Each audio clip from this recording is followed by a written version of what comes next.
Hi friends, આજે હું વહીવટી અધિકારીના જે પેલા 200 માર્ક્સના સંબંધિત વિષયનો જે અભ્યાસક્રમ છે તેના માટેનો કોર્સ લઈને આવી છું.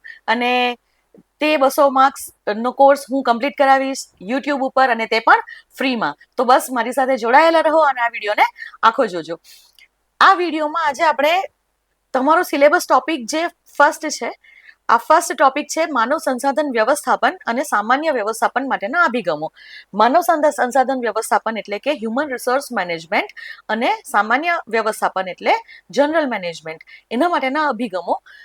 એમાં આપણે સબ ટોપિક્સ પણ કરવાના છે, પણ અત્યારે તો આપણે મેઇન જે વ્યવસ્થાપન શું છે તેના ઉપર પણ તમને ક્વેશ્ચન્સ આવી શકે છે. વ્યવસ્થાપન માટેના અભિગમો પણ આપણે જોઈશું. તો આજે જે પહેલો ટોપિક છે એના વિશે આજે ડિસ્કશન કરીશું. સો આજે આપણે કયા કયા ટોપિક્સ જોવાના છીએ? તો મેનેજમેન્ટના સિદ્ધાંતો, વ્યાખ્યાઓ મેનેજમેન્ટ વિશેની, મેનેજમેન્ટની વિશેષતાઓ, મેનેજમેન્ટનું મહત્વ, વહીવટ અને વ્યવસ્થાપન વચ્ચેનો તફાવત, મેનેજમેન્ટની સર્વવ્યાપકતા, મેનેજમેન્ટના કાર્યો અને મેનેજમેન્ટ ભૂમિકાઓ. તો આટલા ટોપિક્સ આજે આપણે જોઈશું. સી ફ્રેન્ડ્સ, એકચ્યુઅલી પીપીટી બનાવવા જાત તો હજી વધારે લેટ થઈ જાત. ઓલરેડી ઘણો ટાઈમ નીકળી ગયો છે આપણે, અને એટલા માટે હવે તમારી પાસે ઘણો ઓછો સમય બચ્યો છે, અને તેથી સમય બચાવવા માટે હું અહીંયા ડાયરેક્ટ પીડીએફમાંથી ભણાવું છું. બટ યા, સમજી લેશો તો તમને કોઈ પણ જાતનો ક્વેશ્ચન પૂછાશે તો તમે આન્સર આપી શકશો. સો આપણે સ્ટાર્ટ કરીએ. ચેપ્ટર ઇઝ વ્યવસ્થાપનના સિદ્ધાંતો. વ્યવસ્થાપન એટલે મેનેજમેન્ટ, પ્રિન્સિપલ્સ ઓફ મેનેજમેન્ટ. તો વ્યવસ્થાપન એટલે શું? સૌથી પહેલા તો મેનેજમેન્ટ, આપણે મેનેજ ક્યારે કરવું પડે? કે જ્યારે આપણે એવું જોઈશું કે કોઈ એક સંગઠન હોય, કોઈ એક સંગઠન એટલે કે કોઈ એક ઓર્ગેનાઇઝેશન, એ ઓર્ગેનાઇઝેશન ગમે તે હોઈ શકે છે. તમારું ઘર હોય, કે કોઈ કંપની હોય, કે કોઈ એક એનજીઓ હોય, ગવર્મેન્ટ હોય, ગવર્મેન્ટનું કોઈ ડિપાર્ટમેન્ટ હોય, આ દરેક જગ્યાએ વ્યવસ્થાપનની જરૂર પડે. ઓકે, તો આ જે વ્યવસ્થાપન છે એ વ્યવસ્થાપન આપણે કોને કહીશું? તો વ્યવસ્થાપન જ્યારે કોઈ પણ સંગઠન હોય એટલે એમાં વ્યક્તિઓ હશે બધા. તો આ વ્યક્તિઓ, વિવિધ લોકો હશે ત્યાં, અને આ વિવિધ લોકો સંયુક્ત પ્રયાસો કરતા હોય. અને આ સંયુક્ત પ્રયાસો શાના માટે કરે? કે કોઈ પણ ઓર્ગેનાઇઝેશન હોય એનો એક ગોલ હોય, એના સ્થાપિત લક્ષ્યો હોય, તેને નક્કી કરેલા હોય કે મારે આ વસ્તુ કરવાની છે, આ વસ્તુ મારા ઓબ્જેક્ટિવ્સ છે, આ વસ્તુ મારા લક્ષ્યો છે. તો આ લક્ષ્યોને સિદ્ધ કરવા માટે જ્યારે વિવિધ લોકો એ સંયુક્ત પ્રયાસો કરે, અને સંયુક્ત પ્રયાસો કરીને જ્યારે વિવિધ કાર્યો કરતા હોય તો તેને આપણે વ્યવસ્થાપન કહીશું. એટલે કે લક્ષ્યો સુધી પહોંચવાની આ પ્રક્રિયા છે. તો વ્યવસ્થાપનની ડેફિનેશન થશે, વ્યવસ્થાપન એટલે કે એનો ખ્યાલ શું છે? તો વ્યવસ્થાપન એ વિવિધ કાર્યો કરતા વિવિધ લોકોના સંયુક્ત પ્રયાસો દ્વારા સ્થાપિત લક્ષ્ય સુધી પહોંચવાની ક્રિયા. ઓકે, સો આ થઈ ગઈ એની ડેફિનેશન. નાઉ હવે આની વ્યાખ્યા, મેનેજમેન્ટની વ્યાખ્યા આપણને ઘણા બધા થિંકર્સે આપેલી છે. તો આ જે વિચારકો છે તેમની વ્યાખ્યાઓ પણ તમારે યાદ રાખવાની, કે કયા વિચારકે શું કીધું છે. જસ્ટ એક મૂળભૂત ખ્યાલ તમને ખબર હોવો જોઈએ, ત્યાંથી પણ તમને ક્વેશ્ચન આવી શકે છે. સો વ્યાખ્યાની વાત કરીએ તો હેરોલ્ડ કુન્ઝ, તો હેરોલ્ડ કુન્ઝ નામના જે વિચારક હતા તેમણે એવું કીધું કે મેનેજમેન્ટ એ ઔપચારિક રીતે, ઔપચારિક એટલે કે ફોર્મલી ઓર્ગેનાઇઝડ, ઓકે, સંગઠિત જૂથો એટલે કે ફોર્મલી ઓર્ગેનાઇઝડ ગ્રુપ્સમાં લોકો દ્વારા અને તેમની સાથે કામ પૂર્ણ કરવાની કળા છે. તો એમણે, હેરોલ્ડ કુન્ઝે, મેનેજમેન્ટને એક આર્ટ કીધું, એક કળા કીધી. અને આ કળા શું છે? કે ઓર્ગેનાઇઝડ ગ્રુપ્સ હોય, આ ઓર્ગેનાઇઝડ ગ્રુપ્સમાં એટલે કે સંગઠિત જૂથો વિવિધ પ્રકારના હોઈ શકે છે. આ સંગઠિત જૂથો કે જે ઔપચારિક રીતે સંગઠિત છે, તેમાં લોકો દ્વારા અને લોકો સાથે કામ પૂર્ણ કરવાની કળા. તો એક આ યાદ રાખજો કે ઔપચારિક રીતે સંગઠિત જૂથોમાં લોકો દ્વારા લોકો સાથે કામ પૂર્ણ કરવાની કળા છે. એવું કીધું. કોણે કીધું? હેરોલ્ડ કુન્ઝે. ધેન જ્યોર્જ આર ટેરી આવ્યા. તેમણે એવું કીધું કે મેનેજમેન્ટ એ આયોજન એટલે કે પ્લાનિંગ, ગોઠવણ એટલે કે ઓર્ગેનાઇઝિંગ, કાર્યાન્વિત કરવું એટલે કે એક્ચ્યુએટિંગ, એક્શન સ્ટાર્ટ કરવી ઇઝ કોલ્ડ એક્ચ્યુએટિંગ, અને નિયંત્રણ એટલે કે કંટ્રોલિંગ ની પ્રક્રિયા છે, જેમાં લોકો અને સંસાધનોના ઉપયોગ દ્વારા ઉદ્દેશ્યો નક્કી કરવા અને પૂર્ણ કરવા માટે કાર્ય કરવામાં આવે છે. એટલે અહીંયા હવે જુઓ, જ્યોર્જ આર ટેરીએ શું કીધું કે મેનેજમેન્ટ એ શું છે? તો મેનેજમેન્ટ એ ઉદ્દેશ્યો નક્કી કરે પહેલા તો, અને કાર્યો પૂર્ણ કરે. હવે આ જે કાર્ય પૂર્ણ કરવા છે, ઉદ્દેશ્ય નક્કી કરવા એટલે કે પ્લાનિંગ કરવું થઈ ગયું.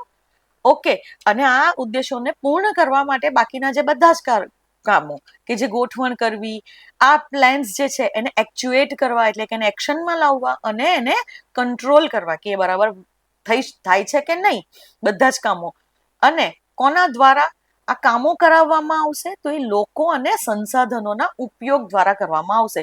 એટલે કે મેનેજમેન્ટ એ લોકો દ્વારા કામ કરાવશે, લોકોને ડાયરેક્શન આપશે, લોકોને સમજાવશે, એમને પ્લાન બનાવી આપશે, એમને કહી દેશે કે તમારે આ કામ કરવાના છે. તો એ લોકો દ્વારા કામ કરાવવાની એક કળા છે. તો અહીંયા જ્યોર્જ આર ટેરીએ અહીંયા 4 વસ્તુ કીધી. એક એટલે એમણે શું કીધું કે એક મેનેજમેન્ટ એ પ્લાનિંગ, ગોઠવણ, એક્ચ્યુએટિંગ અને કંટ્રોલની પ્રક્રિયા છે. એટલે કે પ્રક્રિયા છે એની છે આ 4 વસ્તુની, અને એમાં એ કરશે શું તો લોકો અને સંસાધનોના ઉપયોગ દ્વારા લક્ષ્યો એટલે કે ઉદ્દેશ્યોને નક્કી કરશે પ્લસ પૂર્ણ કરવા માટે કાર્ય કરવામાં આવે છે. નાઉ FW ટેલર, તો FW ટેલરે શું કીધું કે મેનેજમેન્ટ છે શું, તો એક તો તમે શું કરવા માંગો છો અને પછી તે શ્રેષ્ઠ અને સસ્તી રીતે કઈ રીતે કરી શકીએ તે જાણવાની કળા છે. તો હમણે પણ કળા કીધું, એટલે જો કળા 2 જણે અત્યાર સુધીમાં કીધું આપણને, એક તો હેરોલ્ડ સ્કૂન્સ અને બીજા FW ટેલર. એટલે આમાં એ જ છે કે તમે શું કરવા માંગો છો, એટલે કે તમારા ઉદ્દેશ્યો નક્કી કરવા થઈ ગયા, અને પછી એને શ્રેષ્ઠ રીતે એટલે કે ધ બેસ્ટ વે પોસિબલ કઈ રીતે તમે કરશો, અને સસ્તી રીતે એટલે કે ઓબ્વિયસલી રિસોર્સિસનું ઓપ્ટિમાઇઝેશન કરવાનું છે. એવું પછી ના બનવું જોઈએ કે તમે કોઈ કાર્ય કરવા માંગો છો એ ઘણું મોંઘું થઈ જાય. તમે કોઈ પ્રોડક્શન ફેક્ટરી ખોલી રહ્યા હોય ને એમાં તમે જો મેનેજમેન્ટમાં હોવ તો મેનેજમેન્ટના વ્યક્તિ તરીકે તમારું એ કામ છે કે પ્રોડક્શન કઈ રીતે સસ્તું થાય. તો આ જે વસ્તુ છે કે શ્રેષ્ઠ અને સસ્તી રીતે કઈ રીતે કરવામાં આવે તે જાણવાની એક કળા છે, આને કહેવાશે મેનેજમેન્ટ. ધેન અમેરિકન મેનેજમેન્ટ એસોસિએશને ખૂબ જ સિમ્પલ ડેફિનેશન આપી છે. તેમણે ખાલી આટલું જ કીધું કે બીજા લોકો દ્વારા કામ કરાવવાની કળા. મેનેજમેન્ટ એટલે મેનેજર્સ પોતે કામ ન કરે, મેનેજર શું કરશે, આ કામ તમારે કરવાનું છે, આ કામ તમારે કરવાનું છે, આ કામ આ રીતે કરવાનું છે, આટલા સમયમાં પૂર્ણ કરવાનું છે, આવા જસ્ટ તમને કહી દેશે કે આપણા કંપનીનો આ ઉદ્દેશ્ય છે, સેલ્સ ટાર્ગેટ નક્કી કરી આપશે, આ બધી વસ્તુ. એટલે કે કોની પાસે શું કામ કરાવવું, કઈ રીતે કરાવવું, કેટલા સમયમાં પૂર્ણ કરાવવું, આ બધી જ વસ્તુ કોણ નક્કી કરે, મેનેજમેન્ટ. પણ કામ કોણ કરશે, લોકો. એટલે કે બીજા લોકો દ્વારા કામ કરાવવાની કળા એટલે મેનેજમેન્ટ.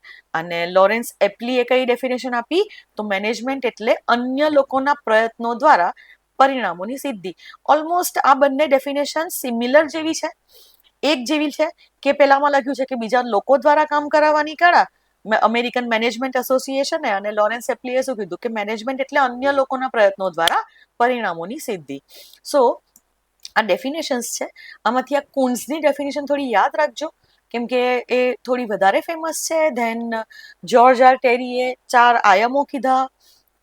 શેની પ્રક્રિયા છે તે પૂછી શકે છે કે જ્યોર્જ આર ટેરીના મત મુજબ પ્લાનિંગ એ શેની પ્રક્રિયા છે, તો એ પ્લાનિંગ, ઓર્ગેનાઇઝિંગ, એક્ચ્યુએટિંગ અને કંટ્રોલિંગ એટલે કે આયોજન, ગોઠવણ, કાર્યાન્વિત કરવું અને નિયંત્રણની પ્રક્રિયા છે કે જેમાં લોકો અને સંસાધનોના ઉપયોગ દ્વારા ઉદ્દેશ્ય નક્કી પણ કરવામાં આવે અને તેને પૂર્ણ કરવા માટે કાર્ય પણ કરવામાં આવે.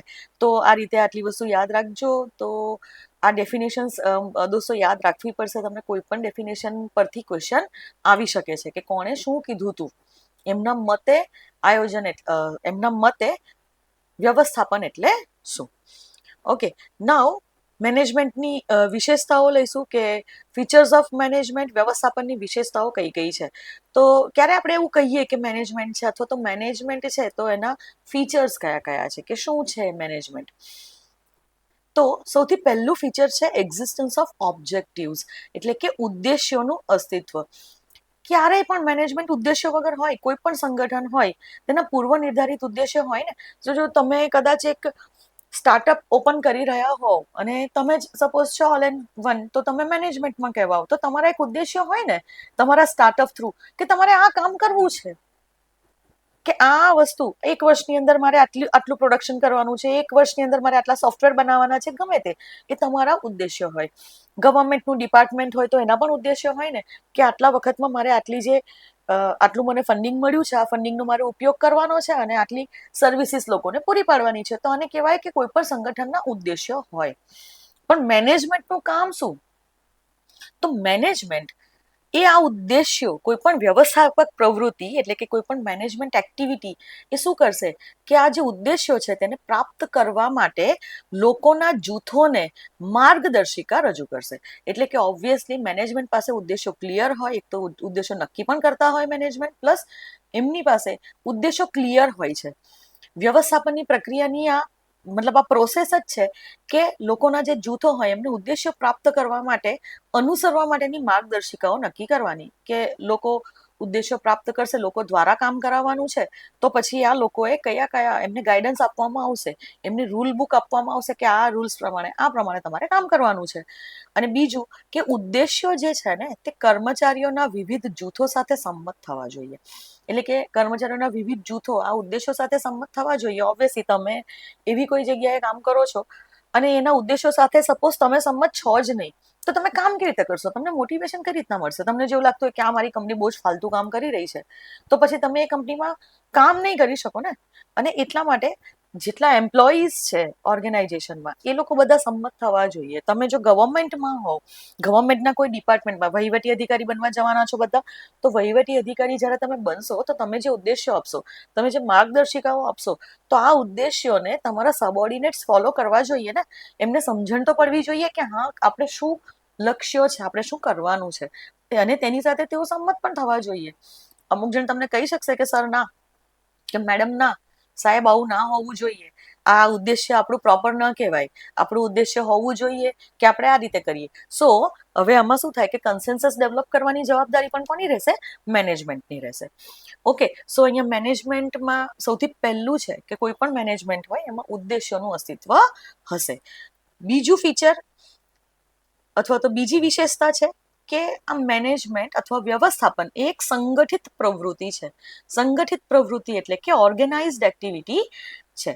હવે જુઓ, મેનેજમેન્ટ શું કરશે? તો જે લોકો હોય, જે તેમની સાથે કામ કરતા હોય કે તેમની અંડરમાં કામ કરતા હોય, આ વ્યવસ્થાપન એ લોકોને વિવિધ સંગઠિત પ્રવૃત્તિઓ કરવા માટે, કઈ રીતે આ પ્રવૃત્તિઓ કરવાની છે, સંકલિત અને વ્યવસ્થિત રીતે કરવા માટે નિર્દેશિત કરે છે, એટલે કે ડાયરેક્શન આપે છે.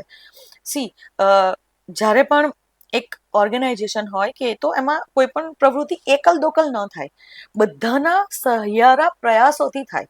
અને આ પ્રયાસો કેવા હોવા જોઈએ? ઇન્ટિગ્રેટેડ હોવા જોઈએ, સંકલિત રીતના થવા જોઈએ, કોઓર્ડિનેટેડ હોવા જોઈએ. બધા જ જે પ્રયત્નો છે, જે લોકો જે કામ કરી રહ્યા છે, એમાં કોઓર્ડિનેશનની બહુ જ જરૂર હોય છે. એટલે કે સંકલિત રીતે અને સિસ્ટમેટિકલી થવું જોઈએ કામ. તો વ્યવસ્થિત રીતે જ્યારે કામ કરે, તો આના માટે આ જે સંગઠિત પ્રવૃત્તિઓ છે તેને સરખી રીતે કરવા માટે લોકોને ડાયરેક્શન પૂરી પાડે છે મેનેજમેન્ટ. અને એટલે મેનેજમેન્ટને સામૂહિક રીતે સામાન્ય લક્ષ્યો પ્રાપ્ત કરવા માટે સંગઠિત પ્રવૃત્તિઓ ચલાવવાની પ્રક્રિયા કહેવામાં આવે છે. આનો મતલબ એ છે કે મેનેજમેન્ટ છે શું? તો ઓબ્વિયસલી સામાન્ય લક્ષ્યો એટલે કે જે ઉદ્દેશ્યો છે આપણી કોઈ પણ ફર્મના અથવા તો કોઈ પણ સંગઠનના, તો આ ઓર્ગેનાઇઝેશનના ઉદ્દેશોને પ્રાપ્ત કરવા માટે સંગઠિત પ્રવૃત્તિઓ કરાવવા માટે જે પણ પ્રક્રિયાઓ ચલાવવામાં આવે તેને આપણે વ્યવસ્થાપન કહીશું. નાઉ વ્યવસ્થાપન એક સતત પ્રક્રિયા છે, એક કન્ટિન્યુઅસ પ્રોસેસ છે. એનો મતલબ શું થશે કે આ સતત પ્રક્રિયા કેમ કહેવાશે? કેમ કે આમાં મેનેજમેન્ટની અંદર કામો હોય છે, જેમ કે માનવ અને બિન માનવ સંસાધનો હશે. માનવ સંસાધનો એટલે કે જે એમ્પ્લોઈઝ હોય, જે વર્કર્સ કામ કરતા હોય તેમની વાત છે, તો સબઓર્ડિનેટ્સ જે બધા. અને બિન માનવ સંસાધનો એટલે મશીનરી છે, પૈસા છે, જમીન છે, આ બધી વસ્તુઓ. તો આ બધા જે રિસોર્સિસ છે આનું એક તો આયોજન કરવાનું હોય એટલે કે પ્લાનિંગ કરશે, પછી તેની ગોઠવણ કરવાની હોય, એને ઓર્ગેનાઇઝ કરવાના હોય કે કઈ રીતે કયું વ્યક્તિ કયું કામ કરશે, ક્યારે કરશે, આ બધી વસ્તુ. આ કામ કરવા માટે એમને ડાયરેક્શન પ્રોવાઈડ કરવાની હોય એટલે કે ડાયરેક્ટિંગ પણ એક કામ રહેશે, નિર્દેશન આપવાનું હોય. ધેન કંટ્રોલ કરવાનો હોય કે આ જે પ્રક્રિયાઓ થઈ રહી છે તે આપણે જે વિચાર્યું છે તે પ્રમાણે થઈ રહી છે કે નહીં, તો એનું નિયંત્રણ કરવાનું. તો આવી બધી જ પ્રવૃત્તિઓ ચાલ્યા કરતી હોય છે અને આ તે સતત ચાલુ રહે છે. એવું બની શકે કે આ જે પ્રવૃત્તિઓ છે તે એક પછી એક થાય, કે પહેલા પ્લાનિંગ કરી લેવામાં આવે, પછી તમે ઓર્ગેનાઇઝ કરો, પછી તમે ડાયરેક્શન આપો, પછી તમે એનો કંટ્રોલ કરો. ઓકે, ક્વોલિટી ચેક્સ અને આ બધી વસ્તુ કંટ્રોલિંગમાં આવશે. તો આ બધી વસ્તુ એક પછી એક પણ થઈ શકે છે અથવા સતત પણ થતી હોય. ઘણી વખત એવું બને કે જસ્ટ લક્ષ્યો એક આપણા સિદ્ધ થઈ ગયા હોય અને જો પ્રોડક્શન પ્રોસેસ ચાલતી હોય તો કન્ટિન્યુઅસ શું થશે કે કન્ટિન્યુઅસ આમાં તમારે પ્લાનિંગ કરવું પડે. તમે ગવર્મેન્ટ ડિપાર્ટમેન્ટમાં હોવ તો નિત નવી સમસ્યા દરરોજ આવવાની છે, અને આ જે દરરોજની અલગ અલગ સમસ્યાઓમાં તમારે કન્ટિન્યુઅસ પ્લાનિંગ પણ કરવું પડે ને, અને એ પ્લાન પ્રમાણે તમારે ડાયરેક્શન પણ કન્ટિન્યુઅસ કરવું પડે. તમારા સબઓર્ડિનેટ્સ આના માટે કામ કરી રહ્યા છે, તેનું કંટ્રોલ પણ તમારે કન્ટિન્યુઅસ રાખવો પડે. સો આ પ્રક્રિયાઓ એક પછી એક થાય અથવા એક સાથે થાય, પરંતુ ક્યારેય એવું ના બને કે આમાંથી આ બધી જ પ્રક્રિયાઓ એક સાથે બંધ થઈ જાય. એવું પોસિબલ નથી. કોઈક ને કોઈક પ્રક્રિયાઓ તો ચાલતી જ હોય. સો એટલા માટે આપણે એવું કહીશું કે મેનેજમેન્ટ એ એક કન્ટિન્યુઅસ પ્રોસેસ છે. આ એનું થર્ડ ફીચર થશે. નેક્સ્ટ, લોકો સાથે અને તેમના દ્વારા કામ કરવું, કે working with and through people. Obviously management જાતે તો કામ કરવાના છે નહીં. કામ કોણ કરશે? કામ કરશે તેમની અંદરના લોકો. અંદર એટલે નીચે, તેમનાથી નીચલા લેવલના લોકો કામ કરશે. સો એ જ છે કે મેનેજમેન્ટ કરશે શું? ઈચ્છિત ઉદ્દેશ્યો અને ધ્યેયો જે કંઈ પણ ઓર્ગેનાઇઝેશનના હોય તેને પ્રાપ્ત કરવા માટે કર્મચારીઓને વિવિધ ભૂમિકાઓ અને કાર્યો સોંપે છે. એટલે કે કર્મચારીઓને ડિફરન્ટ રોલ્સ અને ફંક્શન્સની ફાળવણી કોણ કરશે? મેનેજમેન્ટ કરશે, એટલે કે વ્યવસ્થાપન કરશે. આ જે ખરું કામ છે તો કોણ કરશે? નીચલા સ્તરના લોકો દ્વારા જ કરવામાં આવે છે. અને આ કામ કરાવશે કોણ? આ કામ કરાવશે વ્યવસ્થાપન. અને એટલે કર્મચારીઓમાં એક સહયોગ પણ હોવો જોઈએ. તો આ સહયોગ બનાવવા માટે પણ મેનેજમેન્ટ જવાબદાર છે. અને એટલે એવું કહી શકાય કે મેનેજમેન્ટ સહયોગ બનાવે છે, એટલે કે લોકો સાથે કામ કરે છે, અને કામ કરાવશે કોની જોડે? લોકો દ્વારા કામ કરાવે છે. અને એટલે જ કામ તો થઈ રહ્યું છે, તો આખું કામ એવું કહીશું કે આપણે મેનેજમેન્ટ વ્યવસ્થાપન એ લોકો સાથે અને લોકો દ્વારા કામ કરે છે. ઓકે ગાઈસ, તમને જ્યાં સમજણ ન પડે તમે મને પૂછી શકો છો. અને હું ઇંગ્લિશ વર્ડ્સ એટલા માટે બોલું છું કેમ કે ઘણી વખત આપણે પ્યોર શુદ્ધ ગુજરાતી શબ્દો નથી સમજતા હોતા, પણ ઇંગ્લિશ વર્ડ્સ વધારે થોડી સમજ પડતી હોય છે, એવો મારો એક્સપિરિયન્સ છે. અને એટલા માટે મારો એક્સપિરિયન્સ એટલે મને એક્સપિરિયન્સ છે કે સ્ટુડન્ટ્સને ઇંગ્લિશ વર્ડ્સ વધારે સમજ પડે છે, અને એટલા માટે હું અહીંયા ઇંગ્લિશ શબ્દોનો ઉપયોગ કરી રહી છું. પણ તમને જ્યારે પણ કોઈ પણ વસ્તુમાં સમજ ન પડે તો તમે મને પૂછી શકો છો, અને આ દરેક જગ્યાએથી ક્વેશ્ચન આવવાની સંભાવના છે. તમને પૂછી શકે છે કે કઈ રીતે મેનેજમેન્ટ લોકો સાથે અને લોકો દ્વારા કામ કરે છે, અથવા તો વ્યવસ્થાપન એ લોકો સાથે અને લોકો દ્વારા કામ કરે છે, તે નીચેનામાંથી કયા વિધાનો દ્વારા સ્પષ્ટ થાય છે. પછી તમને વિધાનો આપેલા હોય અને પછી લખ્યું હોય કે પહેલું ને બીજું સાચું, માત્ર 2 અને 3 સાચા, તમામ વિધાનો. સમજાય છે? તો આ રીતના ક્વેશ્ચન પૂછાઈ શકે છે. સો એ છે કે લોકો સાથે અને તેમના દ્વારા કામ કરશે. ધેન નિર્ણય લેવો, એટલે કે ડિસિઝન મેકિંગ. ઓબ્વિયસલી મેનેજમેન્ટનું કામ જ એ છે ને, ડિસિઝન્સ લેશે. પ્લાન કરશે તો પ્લાન કરતી વખતે પણ ડિસિઝન લેવા પડે ને, ઉદ્દેશો નક્કી કરતી વખતે પણ તમને ડિસિઝન લેવા પડે, અને એટલે ડિસિઝન્સ લેશે.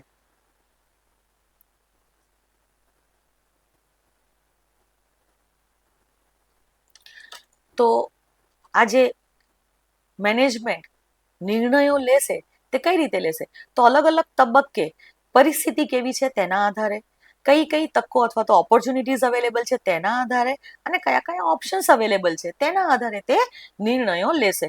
એટલે કે સૌથી બેસ્ટ, સૌથી સ્યુટેબલ એટલે કે સૌથી યોગ્ય, ધેન ઉચિત એટલે કે અપ્રોપ્રિએટ, અને બેનિફિશિયલ એટલે કે ફાયદાકારક વિકલ્પ પસંદ કરે છે. સો આ નિર્ણયો લેતી વખતે મેનેજરો આ 4 વસ્તુનું ધ્યાન રાખશે કે હું જે નિર્ણય લઈ રહ્યો છું તે મારી ફર્મ માટે અથવા તો સમાજ માટે બેસ્ટ વિકલ્પ છે કે નહીં, આ ઓપ્શન બેસ્ટ રહેશે, આ ઓપ્શન મોસ્ટ સ્યુટેબલ છે કે નહીં. ઘણી વખત બેસ્ટ ઓપ્શન ના મળે, તમને બેસ્ટ કરતા થોડા ઓછા લેવલના ઓપ્શન્સ મળે, પણ જેટલા ઓપ્શન્સ તમારી પાસે છે એમાંથી જે સૌથી સ્યુટેબલ હોય તે ઓપ્શન્સ તમારે વાપરવાનો હોય, તે નિર્ણય લેવાનો હોય એ ઓપ્શન પ્રમાણે.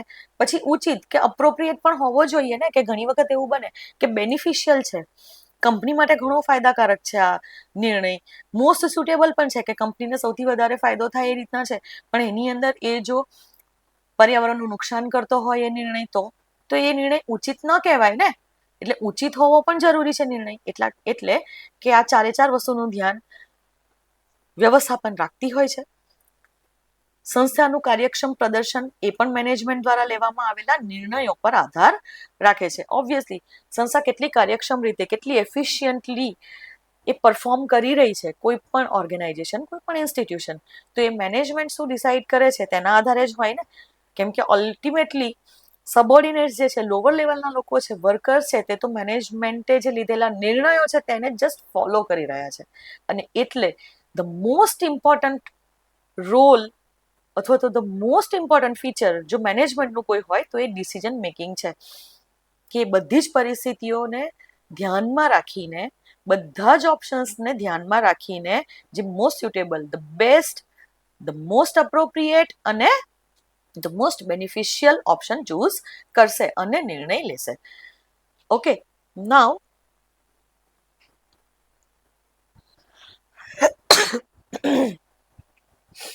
એવું પણ કહેવામાં આવે છે, નાઉ નેક્સ્ટ ફીચર, કે એવું કહેવામાં આવે છે કે મેનેજમેન્ટ અથવા વ્યવસ્થાપન એ વિજ્ઞાન પણ છે અને કળા પણ છે. It is a science and N art. આ બંને વસ્તુ છે. તો હવે આપણે મિત્રો સાયન્સ એટલે શું?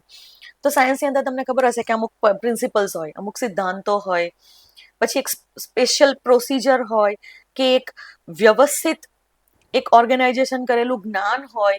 એટલે કે વિજ્ઞાનની અંદર જ્ઞાનનો સમાવેશ થાય. આ જ્ઞાન પાછું વ્યવસ્થિત હોવું જોઈએ. હેફેઝાડ ગમે તેવું જ્ઞાન ચાલે નહીં. તો એક વ્યવસ્થિત જ્ઞાન અને પ્રોસિજર, પ્રક્રિયાઓ પણ એમાં ડિફાઇન્ડ હોય, સિદ્ધાંતો હોય વિજ્ઞાનના, અમુક પ્રિન્સિપલ્સ હોય. તો એ જ રીતે અહીંયા પણ મેનેજમેન્ટમાં પણ એકચ્યુઅલી એક વ્યવસ્થિત જ્ઞાનની જરૂર પડે અને અમુક સિદ્ધાંતોને પણ અનુસરવું પડે. અને એટલા માટે પ્લસ તે સાર્વત્રિક રીતે લાગુ પણ પડે છે. કોઈ પણ સાયન્સ લો તમે, મેથ્સ પણ તમારું એક સાયન્સ છે, કોમર્સ પણ એક સાયન્સ છે, ઇકોનોમિક્સ પણ એક સાયન્સ છે. સાયન્સ એટલે બધું જ કે જ્યાં સિસ્ટમેટિક જ્ઞાન હોય અને જે જગ્યાએ અમુક પ્રિન્સિપલ્સ ફોલો કરવાના હોય. તો આ બધી જ વસ્તુને આપણે સાયન્સ કહીશું. તો એ જ રીતના મેનેજમેન્ટમાં પણ આવું જ છે. અને એ સાર્વત્રિક યુનિવર્સલી એપ્લાઇડ છે. સાયન્સના જે પ્રિન્સિપલ્સ અને સિદ્ધાંત હોય તે સિદ્ધાંતો અને જે નોલેજ હોય તમે બધે જ એપ્લાય કરી શકતા હો છો ને. તો એ જ રીતે આ પણ સાર્વત્રિક રીતે લાગુ પડતું હોય છે કોઈ પણ ઓર્ગેનાઇઝેશનમાં. અને વ્યવસ્થિત જ્ઞાન ધરાવે છે, પ્લસ અમુક સિદ્ધાંતો વ્યવસ્થાપને ફોલો કરવાના હોય છે. અને તેથી તે એક વિજ્ઞાન છે. અને બીજી બાજુ જોઈએ તો કળા એ શું હોય? તો કળા એ છે કે આ જે જ્ઞાન તમારી પાસે છે, આ જ્ઞાનથી તમે સ્કિલ્સ મેળવો, તમે ટેકનોલોજી ડેવલપ કરો અને તેનો ઉપયોગ કરો. તો આ જ્ઞાનનો ઉપયોગ કઈ રીતે કરવામાં આવે તેને કહેવાય કળા. એટલે કે તે આર્ટ છે. અને એ જ વસ્તુ છે ને કે મેનેજમેન્ટની અંદર એકચ્યુઅલી વ્યવહારુ પરિસ્થિતિઓમાં, વ્યાવસાયિક પરિસ્થિતિઓમાં કુશળતાનો ઉપયોગ સામેલ છે. એટલે કે જ્યારે પણ વ્યવસ્થાપન કોઈ નિર્ણય લે તો તે એ પણ જુએ ને કે ઓકે મારી પાસે જ્ઞાન તો છે, પણ આમ બેઠે બેઠું કે થિયોરિટિકલ જ્ઞાન તમે દરેક જગ્યાએ અપનાવી શકો. સપોઝ તમે અત્યારે કોઈ કંપનીની અંદર કામ કરી રહ્યા છો, તમે કદાચ જોબ કરી રહ્યા છો ઓલરેડી કોઈ એક ફર્મમાં, અને તમે જ્યારે ગવર્મેન્ટ ઓર્ગેનાઇઝેશનમાં જશો, તમે જ્યારે વહીવટી અધિકારી બની જશો, તો તે વખતે તમે આ જે પ્રાઇવેટ ફર્મની અંદર જે પ્રોડક્શન કરાવતા હતા એ રીતે અહીંયા સેમ વે, સેમ રીતે આ જ્ઞાનને લાગુ પાડી શકશો ના. તમારે ત્યાં પણ તમે તમારી અંડરમાં સબોર્ડિનેટ્સને મેનેજ કરતા હતા, એમને નિર્દેશન આપતા હતા, એમની પાસે કામ કરાવતા હતા. પણ એ વસ્તુ સાર્વત્રિક રીતે અહીંયા લાગુ પડશે. અહીંયા પણ તમારે કામ તો એ જ કરવાનું છે.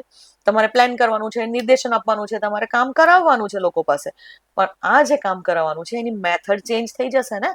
કેમ? કેમ કે વ્યવહારુ તમારે જોવું પડે ને કે કઈ જગ્યાએ જ્ઞાનનો ઉપયોગ કઈ રીતના કરવાનો છે. અને ભલે પ્રિન્સિપલ સેમ રહેશે, પણ પરિસ્થિતિ બદલાતા એનું એપ્લિકેશન અલગ થશે. અને આ એપ્લિકેશન તમે કઈ રીતે કરો છો, તમે કઈ રીતે આનો ઉપયોગ કરો છો, એ એક કળાનો અથવા તો એક સ્કિલની મેટર છે. અને તેથી સંચાલન અથવા વ્યવસ્થાપન, મેનેજમેન્ટને સંચાલન પણ કહેવામાં આવશે. તો એક કળા અને વિજ્ઞાન એમ બંને છે. ત્યાર પછી વ્યવસ્થાપન એ યુનિવર્સલી એપ્લિકેબલ છે. યુનિવર્સલ એપ્લિકેશન છે એનો મતલબ થાય કે સાર્વત્રિક રીતે લાગુ પાડે છે. કઈ રીતે? તો મેનેજમેન્ટના જે મૂળભૂત સિદ્ધાંતો છે તે વ્યાવસાયિક સંગઠનો લો, એટલે કે બિઝનેસ ઓર્ગેનાઇઝેશન્સ લો, કે કોઈ એજ્યુકેશનલ ઓર્ગેનાઇઝેશન લો, શૈક્ષણિક સંસ્થાઓ લો, હોસ્પિટલ્સ લો, હોટેલ લો, કે અન્ય કોઈ પણ સેવા સંબંધિત સંગઠનો લો. ગવર્મેન્ટ ડિપાર્ટમેન્ટ એ સેવા સંબંધિત સંગઠન કહેવાય ને. તો આ લો, આ તમામ પ્રકારના સંગઠનોને લાગુ પડે.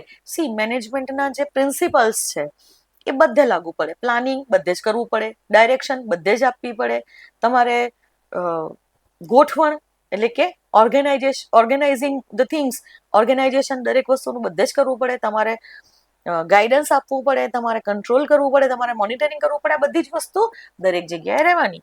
એટલે કે તમે કોઈ પણ જગ્યાના મેનેજર હોવ, તમારે આ બધી પ્રક્રિયા તો કરવાની જ છે ને. અને એટલા માટે આ તમામ પ્રકારના સંગઠનો હોય, તમે કોઈ પણ જગ્યાએ જાઓ ત્યાં તમારે આ મેનેજમેન્ટના જે સિદ્ધાંતો છે તે તો તમારે અપનાવવા જ પડે. પણ હા, આ છે કે આ સિદ્ધાંતોનો ઉપયોગ એ પરિસ્થિતિ ઉપર આધાર રાખે છે કે કઈ જગ્યાએ તમે છો, કેવી પરિસ્થિતિમાં છો. તો એના આધારે આ સિદ્ધાંતોનો લાગુ કરવાની જે મેથડ છે તે અલગ થઈ જાય. ઘણી વખત સિદ્ધાંતોનો ઉપયોગ તમે કામ કરાવી રહ્યા છો પણ એકદમ ટાઈમ બાઉન્ડ ના કરાવો. પણ સપોઝ તમને એક બહુ જ મોટો ઓર્ડર મળી ગયો અને આમ ઓર્ડરથી એવું હોય કે બસ આ ટૂંક સમયમાં જ તમારે કરવાનું છે, અથવા તો તમને સપોઝ ગવર્મેન્ટ ડિપાર્ટમેન્ટમાં હો અને તમને કોઈ પોલિસી લાગુ પાડવા માટેનું હોય, હવે આ પોલિસીના 5 વર્ષ થવા આવ્યા છે પણ ટાર્ગેટ પૂરો નથી થયો, તો તમે આ 4 વર્ષ સુધી ભલે એટલું ધ્યાનથી એનું વ્યવસ્થાપન ન થયું હોય, કે બહુ જ કંટ્રોલ ના રાખ્યો હોય, બહુ મોનિટરિંગ ના ચાલ્યું હોય, કે વધારે ટાઈમ બાઉન્ડ રીતે કામ ન થયું હોય, પણ હવે 1 વર્ષની અંદર જ્યારે તમારે ટાર્ગેટ પૂરો કરવાનો છે, તો હવે તમે કામ કેવી રીતે કરાવશો? સ્પીડમાં કરાવશો, તમે વધારે ધ્યાન આપશો, તમે આ જગ્યાએ વધારે કંટ્રોલ કરશો આ પ્રક્રિયાઓનો, કોણ કયા ટાઈમે શું કામ કરી રહ્યું છે, તમે વધારે એમની પાસેથી કામ લેશો. અને એટલા માટે પરિસ્થિતિઓ કેવી છે તેના ઉપર આધાર રાખીએ. એટલે કે સેમ સંગઠનની અંદર જ પરિસ્થિતિ બદલાય તો આ જે સિદ્ધાંતો લાગુ પાડવાની પ્રક્રિયા છે તે બદલાય. સપોઝ તમે એક પ્લાન કરીને બેઠા છો અને અચાનકથી કંઈક એવી પરિસ્થિતિ આવી ગઈ કે જેના કારણે હવે તમારો આ જે પ્લાન છે તે ફેલ થશે, તમને ખબર છે. તો ઓબ્વિયસલી એવું કહેવાય કે ના, મેં બસ એક વખત પ્લાન કરી નાખ્યો, હવે હું ફરી વખત પ્લાન ના કરું. એવું ન થાય ને, તમારે ફરી પ્લાનિંગ કરવું પડે. કેમ કે પરિસ્થિતિ બદલાય. સો પ્લાન તો તમારે કરવાનો જ છે. આ થઈ ગયો સિદ્ધાંત, સમજાય છે. સો અહીંયા એ જ થશે કે પરિસ્થિતિ પ્રમાણે અલગ થશે, પણ ઓબ્વિયસલી ઇટ ઇઝ યુનિવર્સલ ના, કે પ્લાન કરવો પડે, વારંવાર કરવો પડે. ઓકે, તો આ થશે કે કઈ રીતના સાર્વત્રિક રીતે લાગુ પડે, અને દરેક સંગઠનની અંદર આ વસ્તુ હોય છે. તમે હોસ્પિટલમાં જાઓ તો પણ પ્લાનિંગ પ્રમાણે કામ ચાલતું હોય, તમે કોઈ હોટેલમાં જશો તો પણ એક પ્લાનિંગ હોય ને, એમની એક સ્પેશિયલ હાયરાર્કી હોય કે આ વ્યક્તિ આ જ કામ કરશે. અમુક વ્યક્તિ હશે કે જે તમને ખાલી અમુક વેટર્સ પાણી આપવા માટે જ આવશે રૂમમાં, અમુક વેટર્સ એવા હશે કે જે તમારી બેડશીટ અને એ ચેન્જ કરવા માટે આવશે.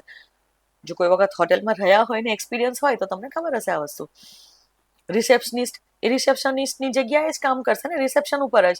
એવું થશે કે કોઈ જગ્યાએ કોઈએ પાણી મંગાવ્યું, રિસેપ્શનિસ્ટ પાણી લઈને દોડશે ત્યાં? ના, એવું પોસિબલ ના હોય. કેમ કે એમના નિર્ધારિત છે, એમને એમનો ઉદ્દેશ્ય આપેલો છે. એમનું લક્ષ્ય શું છે કે રિસેપ્શન ઉપર બેસવાનું ને જે કંઈ પણ ગેસ્ટ આવે તે, અને જો કોઈ કોલ આવે તો તે રિસીવ કરવાનું. તો આ કામ નક્કી હોય, સમજાય છે. સો અહીંયા એ જ છે કે વ્યવસ્થાપન એ યુનિવર્સલી લાગુ પડે, પણ પરિસ્થિતિ પ્રમાણે અલગ અલગ રીતે લાગુ પડતું હોય છે. નવ, વ્યવસ્થાપન એક ગતિશીલ છે, એટલે કે ડાયનેમિક છે, તે સ્ટેટિક નથી. વ્યવસ્થાપન ક્યારે સ્થિર હોઈ શકે નહીં. શા માટે? કેમ કે દરેક સામાજિક પરિવર્તન આવે, કે તકનીકી પરિવર્તન એટલે કે ટેકનોલોજીકલ પરિવર્તન આવે, કે ડેવલપમેન્ટલ પરિવર્તન આવે, કોઈ વિકાસલક્ષી પરિવર્તન આવે, તેની સાથે વ્યવસ્થાપન બદલાય. કે કઈ રીતે તમે વ્યવસ્થા કરતા હતા, કઈ રીતે મેનેજ કરતા હતા થિંગ્સને, તે બદલાઈ જશે. અહીંયા બદલાતા વિશ્વ અને વ્યાવસાયિક વાતાવરણ સાથે તાલમેલ રાખવા માટે મેનેજમેન્ટ એક નવી ટેકનોલોજી અપનાવતી હોય છે. હવે તમે વિચારો કે જસ્ટ આપણે એક એક્ઝામ્પલ લઈએ કે મોરબીમાં ઘડિયાળો બનતી હતી. ઓકે, તો એ ઘડિયાળો બધી એનાલોગ હતી, પણ હવે નવી ટેકનોલોજી આવી ગઈ ને એક કંપનીએ સ્માર્ટ વોચ બનાવી દીધી. તો હવે જો પેલી કંપની જે છે એ જો બદલાય નહીં, તો એ જો સ્માર્ટ વોચની ટેકનોલોજી ન અપનાવે તો એનાલોગ વોચ હવે એની એટલી વેચાશે નહીં ને, તો એને તો નુકસાન થવાનું ને આ ફર્મને. સો હવે પરિસ્થિતિ બદલાઈ ગઈ, ડેવલપમેન્ટલ એક્ટિવિટી બદલાઈ ગઈ. હવે ડેવલપમેન્ટ શેમાં કરવાનું? તમારે હવે સ્માર્ટ વોચમાં ડેવલપમેન્ટ કરવાનું છે, ઇલેક્ટ્રોનિક્સ વોચ બનાવવાની છે, અને એટલે ટેકનોલોજી નવી અપનાવવી પડે ને. સો જેમ જેમ પરિસ્થિતિ બદલાય, જેમ જેમ ટેકનોલોજી બદલાય, સમાજ બદલાય. સપોઝ તમારી એક હોટેલ હતી, એક રેસ્ટોરન્ટ હતું તમારું, અને આ રેસ્ટોરન્ટમાં તમે બહુ સરસ રીતે બધું જ મેનેજ કરતા હતા કે દાળ ભાત શાક રોટલી બનાવીને આપતા હતા, પણ હવે લોકોને દાળ ભાત શાક રોટલી ખાવામાં ઇન્ટરેસ્ટ નથી. તો તમારે પિઝા પણ તમારા મેનુમાં એડ કરવા પડે ને, શીખવું પડે અને એડ કરવું પડે. તો આ ડાયનેમિક થઈ ગયું ને કે એક સ્થિર હવે નથી રહેતું તમારું વ્યવસ્થાપન કે તમે જસ્ટ દાળ ભાત શાક રોટલી ક્યારે કયા ટાઈમે બનાવશો, ચટણી બનાવશો, પાપડ બનાવશો. ના, આનાથી આગળ પણ વધવું પડશે. તમારે હવે એમને ઓપ્શન આપવા પડશે ચાઇનીઝ, પંજાબી, પિઝાના. તો જ તમારે ત્યાં લોકો આવશે. કેમ કે બની શકે કે મમ્મી પપ્પા છે એમને દાળ ભાત શાક રોટલી ખાવાનો જ ઇન્ટરેસ્ટ હોય, પણ બાળકો કહેશે કે ના હા નૂડલ્સ હોત તો જ એવા જ રેસ્ટોરન્ટમાં જઈશું, તો તમારો સેલ્સ ઓછો થઈ જઈ શકે ને. અને એટલે તમારું જે માળખું છે વ્યવસ્થાપનનું તે બદલાયું. અને એટલા માટે જે વ્યવસાયિક વાતાવરણ હોય, જે કંઈ પણ બિઝનેસ એન્વાયરમેન્ટ છે એની સાથે તાલમેલ રાખવો પડે, એની સાથે સિંક્રોનાઇઝેશન કરવું પડે. અને એટલા માટે નવી ટેકનોલોજી અપનાવવી પડે, નવી પરિસ્થિતિ, નવી વ્યવસ્થાપનની નવી મેથડ્સ અપનાવવી પડે. અને એટલા માટે જ વ્યવસ્થાપન એ સ્થિર નથી પરંતુ ગતિશીલ છે. નેક્સ્ટ ફીચર, બીજી વિશેષતા છે કે સંસાધનો વચ્ચે સંબંધ હોય મેનેજમેન્ટનો. ઠીક છે, એટલે કે રિલેશનશિપ અમોંગ રિસોર્સિસ. તો રિસોર્સિસ બંને પ્રકારના હોઈ શકે છે. એ માનવ રિસોર્સિસ હોય અથવા તો નોન હ્યુમન એટલે કે બિન માનવ સંસાધન હોય. તો માનવ સંસાધન હોય કે બિન માનવ સંસાધન, અને તે બી જે ઉપલબ્ધ છે માનવ જે સંસાધનો તેની વાત કરીએ. તો ઉપલબ્ધ માનવ અને બિન માનવ સંસાધનો કોણ કોણ હોય? માનવ સંસાધનોમાં તો માણસો આવશે, લોકો આવશે. અને બિન માનવ સંસાધનો જેમ કે મશીન્સ, દેન પૈસા અને બીજી કોઈ પણ સામગ્રી, બીજી કોઈ પણ વસ્તુઓ, આ બધાનો યોગ્ય ઉપયોગ કરવાની પ્રક્રિયા છે જે એકંદરે સંસ્થાકીય કામગીરીને શ્રેષ્ઠ રીતે લાભ આપે છે. એટલે કે મેનેજમેન્ટ એ કરશે શું? તો આ બધા જે સંસાધનો જોયા, આ સંસાધનોનો યોગ્ય ઉપયોગ કરશે. અને આ યોગ્ય ઉપયોગ કરશે તો જ સંસ્થાકીય કામગીરી જે હોય, જે કંઈ પણ ઓર્ગેનાઇઝેશનલ એક્ટિવિટી છે એને બેસ્ટ બેનિફિટ કરાવશે. અને ઓબ્વિયસલી હવે આ જ કામ, આ સંસાધનોનો યોગ્ય ઉપયોગ કોણ કરે છે? વ્યવસ્થાપન કરે છે. તો ઓબ્વિયસલી તેનો સીધો ડાયરેક્ટ રિલેશનશિપ આવશે ને, સીધો સંબંધ મળશે ને. ઓકે, નો મેનેજરો જે છે તે ઈચ્છિત પરિણામ પ્રાપ્ત કરવા માટે તમામ સંસાધનો, ખાસ કરીને માનવ સંસાધનોને એકીકૃત કરવામાં જ્ઞાન અને સિદ્ધાંતોનો ઉપયોગ કરે છે. એનો મતલબ એ છે કે કોઈ પણ મેનેજર હોય તેમને ઈચ્છિત પરિણામો જોઈએ, તો એના માટે બધા જ સંસાધનો અને ખાસ કરીને લોકોનું એમને એકીકૃત કરશે, તેમને કોઓર્ડિનેટ કરશે, તેમને ઇન્ટિગ્રેટ કરશે. અને તેના ઉપર જ્ઞાન અને સિદ્ધાંતોનો ઉપયોગ કરી અને બેસ્ટ વે પોસિબલ એક્શન્સ એ અપનાવશે. અને તેથી સંસાધનો વચ્ચે વ્યવસ્થાપનનો સીધે સીધો સંબંધ છે. નાવ બહુશાખાકીય ક્ષેત્ર છે આ, કે મલ્ટીડિસિપ્લિનરી છે મેનેજમેન્ટ. શા માટે? બીકોઝ મેનેજમેન્ટનો જે ખ્યાલ છે ને તે આટલા બધા, ઘણા બધા વિવિધ અન્ય શાસ્ત્ર છે અથવા અન્ય શાખાઓના યોગદાન થકી જ શક્ય બન્યો છે. એટલે કે મનોવિજ્ઞાન, સાયકોલોજી, દેન સમાજશાસ્ત્ર એટલે કે સોશિયોલોજી, માનવશાસ્ત્ર એટલે કે એન્થ્રોપોલોજી, આંકડાશાસ્ત્ર એટલે કે સ્ટેટિસ્ટિક્સ, અને અર્થશાસ્ત્ર એટલે કે ઇકોનોમિક્સ. આ બધી જ શાખાઓ જે છે, આ બધી શાખાઓના જ્ઞાનનો ઉપયોગ કરીને જ આ મેનેજમેન્ટ શાખા એ બની છે. એ બધાના યોગદાનથી બની છે કે તમારે લોકોને મેનેજ કરવાના છે તો લોકોના મનને તમારે સમજવા જરૂરી છે. કે તમે લોકોને ખાલી આમ ચાબુક લઈને કામ કરાવશો તો એ સારી રીતે કામ કરશે, કે તેમની પ્રશંસા કરશો, તેમને મોટિવેટ કરશો તો એ સારી રીતે કામ કરશે. જો તમારા અંડરના લોકો ફેલ થઈ ગયા હોય, કોઈ પ્રોજેક્ટ ફેલ થયો હોય, તો તમે તેને મોટિવેશન આપશો, તમે એને ઇન્સ્પિરેશન આપશો ફરીથી કામ કરવા માટે, ત્યારે એ સારી રીતે કામ કરશે. કે જસ્ટ તમે એમને ફાયર અપ કરી દેશો કે મારે તારી જરૂર જ નથી, તો એ સારી રીતે કામ કરશે. જસ્ટ બેસ્ટ એક એક્ઝામ્પલ આપું તમને, કે જ્યારે ચંદ્રયાન-2 એ ફેલ થયું અને તે વખતે નરેન્દ્ર મોદીજી ત્યાં હાજર હતા ઈસરોમાં, સતીશ ધવન સ્પેસ સેન્ટર પર. અને તે વખતે જ્યારે નરેન્દ્ર મોદીજી મળ્યા તે વખતે તે ભેટી પડ્યા હતા કે સિવનને. કે સિવન કોણ છે? ઈસરોના ચેરમેન. તો કોણ હતા? એ વખતે ઈસરોના ચેરમેન હતા. તો કે સિવનજી મોદીજીને ભેટીને રડ્યા ત્યાં. અને મોદીજીએ તેમને આશ્વાસન આપ્યું. અને 3 કલાક પછી મોદીજી જ્યારે પાછા આવ્યા તો એક સુંદર એવું ભાષણ લઈને આવ્યા હતા. અને એમણે બધાને ઇન્સ્પાયર કર્યા હતા કે ઓકે, એકવાર ફેલ થયા તો શું થઈ ગયું, આપણે ફરી ઊભા થઈશું, આપણે ફરી કામ કરીશું. બસ આ જ જરૂર હતી તે વખતે. જો મોદીજીએ કીધું આઈ એમ સો ડિસઅપોઇન્ટેડ, તમે બરાબર કામ નહીં કર્યું, વિશ્વભરમાં આપણું નાક કપાવી નાખ્યું ઇન્ડિયાની, તમે બેઇજ્જતી કરી દીધી, આવું કીધું હોય તો પેલા જે માણસ હોય ને ફરીથી કામ કરતા પણ બીવે ને. તો અહીંયા એમણે શું કર્યું? આ જગ્યાએ એમણે માનવ મનનો અભ્યાસ કર્યો કે અત્યારે આ લોકોને શું જરૂર છે, અત્યારે આ લોકોને મોટિવેશનની જરૂર છે, અત્યારે આ લોકોને ઇન્સ્પિરેશનની જરૂર છે. હવે આ ટાઈમ નથી પડી ભાંગવાનો, આ ટાઈમ નથી હારીને બેસી જવાનો. અને એટલે એમણે આ રીતે ઇન્સ્પિરેશન આપ્યું અને જોયું ચંદ્રયાન-3 સક્સેસફુલ થયું ને. સો આ રીતે મેનેજમેન્ટ કામ કરતું હોય છે કે લોકો પાસે જ્યારે કામ કરાવવું હોય તમારે તો એ કઈ રીતે કરાવવું. તો આ બધી જ વસ્તુ, ઇવન ઇકોનોમિક્સને પણ જોવું પડે ને. તમે એવું તો ના કરી શકો ને કે ચલો તમે બહુ જ વધારે પૈસા આપી દો કોઈ એમ્પ્લોયને કે બહુ સરસ કામ કરે છે, બીજા કોઈને તમે પ્રમોશન ન આપ્યું અથવા તો બીજા કોઈને તમે સારું ઇન્ક્રીમેન્ટ ન આપ્યું ને એક જ જણને વધારે ઇન્ક્રીમેન્ટ આપી દીધું તો પણ ના ચાલે. સમજાય છે? હા, એમને વધારે આપો પણ બીજાનું પણ મોટિવેશન જળવાવું જોઈએ. તે ઇકોનોમિક્સ આને કહેવાશે. સ્ટેટિસ્ટિક્સ, બજારમાં શું ચાલી રહ્યું છે આ વસ્તુનું પણ તમને ધ્યાન હોવું જોઈએ. અને એટલા માટે આ બધી જ શાખાઓના જ્ઞાનથી બન્યું છે.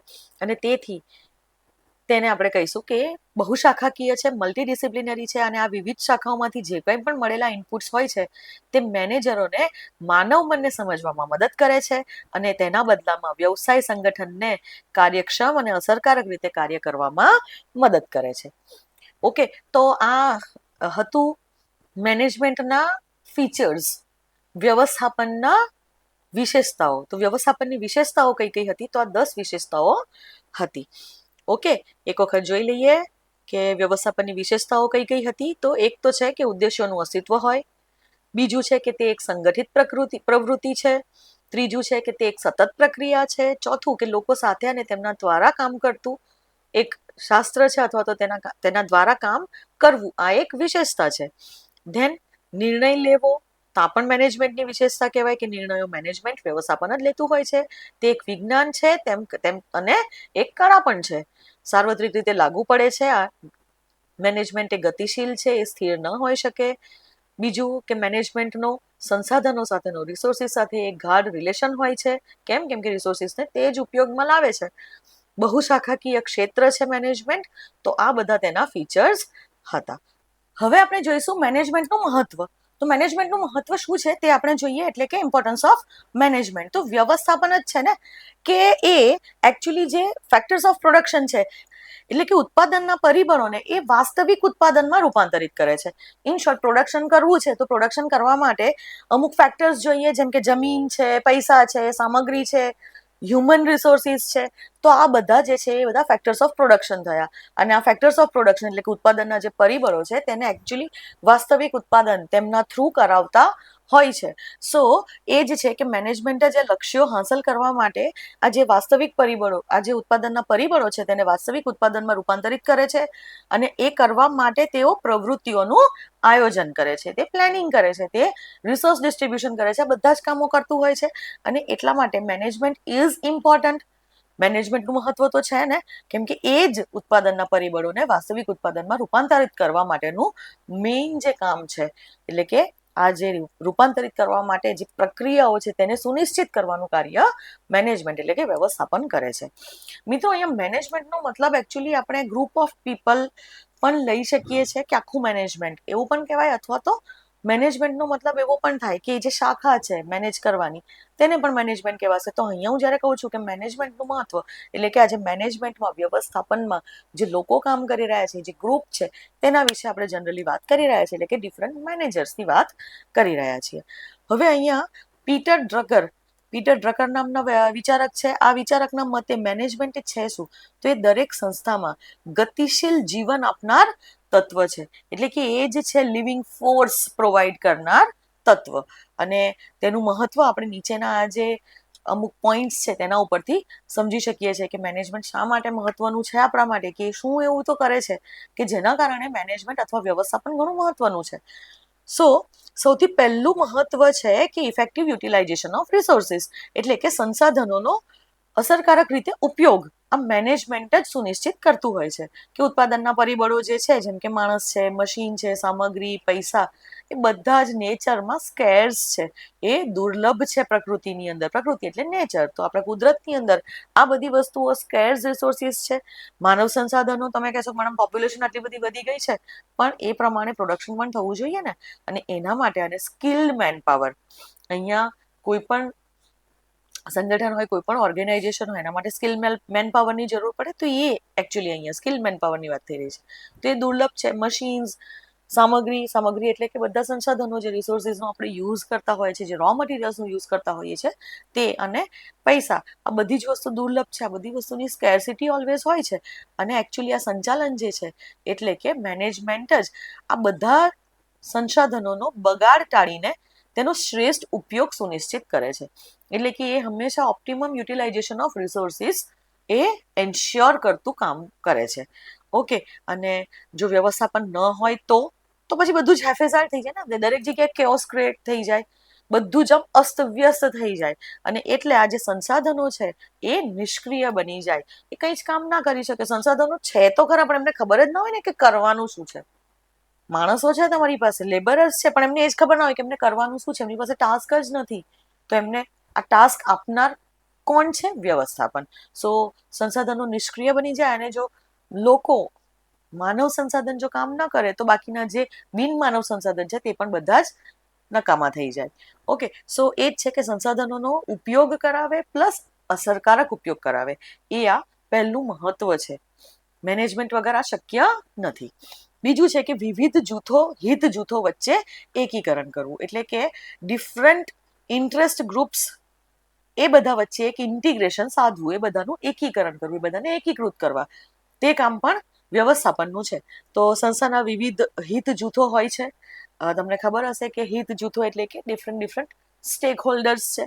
આ સ્ટેક હોલ્ડર્સ કયા કયા હોય? જેમ કે શેર ધારકો, શેર હોલ્ડર્સ જે કંપનીના હોય છે તે, દેન કર્મચારીઓ એટલે કે એમ્પ્લોઈઝ, સપ્લાયર્સ, કંપનીને જે રો મટીરિયલ્સ પ્રોવાઈડ કરતા હોય તે સપ્લાયર્સ, દેન ગ્રાહકો એટલે કે કન્ઝ્યુમર્સ, કસ્ટમર્સ તેમના, અને સરકાર કે આ ગવર્મેન્ટ, આ બધા જ કોઈ પણ કંપની માટે હિતધારક કહેવાય.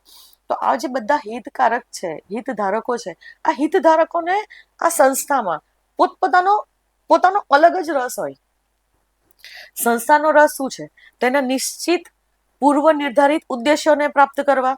પણ આ જે હિતધારકો છે તેમનો રસ અલગ હોય. જેમ કે શેરધારકો છે, તેમને એવું જ હોય કે ઓલવેઝ અમને ડિવિડન્ડ વધારે મળે, શેરના પ્રાઇસ હાઈ જાય તો અમે વેચીને વધારે પૈસા કમાઈશું, તે તેમનો એ હોય. એટલે કે એમને પ્રોફિટમાં ઇન્ટરેસ્ટ હોય, પણ પ્રોફિટમાં ઇન્ટરેસ્ટ હોવા છતાં શેરધારકો આવીને કામ તો નથી કરવાના ને કંપનીમાં. સો એ છે. દેન કર્મચારીઓ, તો કર્મચારીઓનું ઇન્ટરેસ્ટ શું હોય કે અમને રજાઓ વધારે મળે, અમને લોકોને પગાર સારો મળે. એમને એવું ના હોય કે અમે કંપનીને બહુ જ ઊંચી લાવી દઈએ. કેમ કે કોઈ પણ કર્મચારી હોય અને બીજી કંપની જો વધારે પગાર ઓફર કરતી હોય તો તે ત્યાં જવાનો જ છે.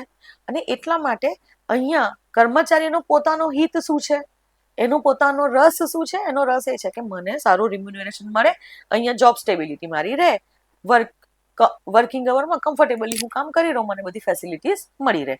સપ્લાયર્સ, એમનો પણ હોય કે લોકો, આ કંપની છે મારાથી વધારેમાં વધારે મટીરિયલ ખરીદે અને મને પ્રોફિટ મળે. ગ્રાહકોનો પોતાનો રસ હોય કે મને સસ્તા ભાવે વસ્તુઓ મળી રહે. એ જ પ્રમાણે સરકારનો પણ પોતાનો રસ હોય કે આ કંપની જો વધારે પ્રોડક્શન કરશે તો વધારે લોકોને જોબ મળશે અને ઇકોનોમી વધારે થશે, આપણું જીડીપી વધશે. સો સરકારનો આ રીતના રસ હોય. સો અહીંયા બધાના પોતપોતાના રસ અલગ હોય છે. પરંતુ મેનેજમેન્ટ શું કરશે કે આ મેનેજમેન્ટ એ આ બધા જ ડિફરન્ટ ઇન્ટરેસ્ટ ધરાવતા આ જે ઇન્ટરેસ્ટ ગ્રુપ્સ છે તેમને એક સામાન્ય ધ્યેય પ્રાપ્ત કરવા તરફ ડાયરેક્ટ કરશે, તેમને નિર્દેશિત કરશે કે આ બધા જ જે હિતધારકો છે આ બધા જ એક કોમન ગોલ અચીવ કરે અને આ બધા જ કંપનીના બેનિફિટ માટે કામ કરે. જો ગવર્મેન્ટ હોય તો ગવર્મેન્ટ ડિપાર્ટમેન્ટમાં પણ આ જ રહેશે કે જે મેનેજમેન્ટ છે, મેનેજમેન્ટ શું સુનિશ્ચિત કરશે કે એ મેનેજમેન્ટ વ્યવસ્થિત રીતે ચાલે. મેનેજમેન્ટ ગવર્મેન્ટ ડિપાર્ટમેન્ટ સર્વિસ માટે છે, તો લોકોને પૂરતી સર્વિસીસ, ટાઈમલી સર્વિસીસ મળી રહે, લોકોને હેરાનગતિ ઓછી થાય. તો આ કોમન ધ્યેય છે, બધાના આ સામાન્ય ગોલ્સ છે. તો આ જે ગોલ્સ છે એને અચીવ કરવા માટે મેનેજમેન્ટ જ કામ કરશે. સો એ એકીકરણ કરશે. આ બધા જ જે હિતધારકો છે આ બધાના રસને ધ્યાનમાં લેશે, આ બધાના ઇન્ટરેસ્ટને ધ્યાનમાં લેશે અને આ બધાને ઇન્ટિગ્રેટ કરીને એક પ્લાન બનાવશે અને બધાને વર્ક અલોટ કરશે, જેના કારણે કંપનીને ઈચ્છિત પરિણામ મળે.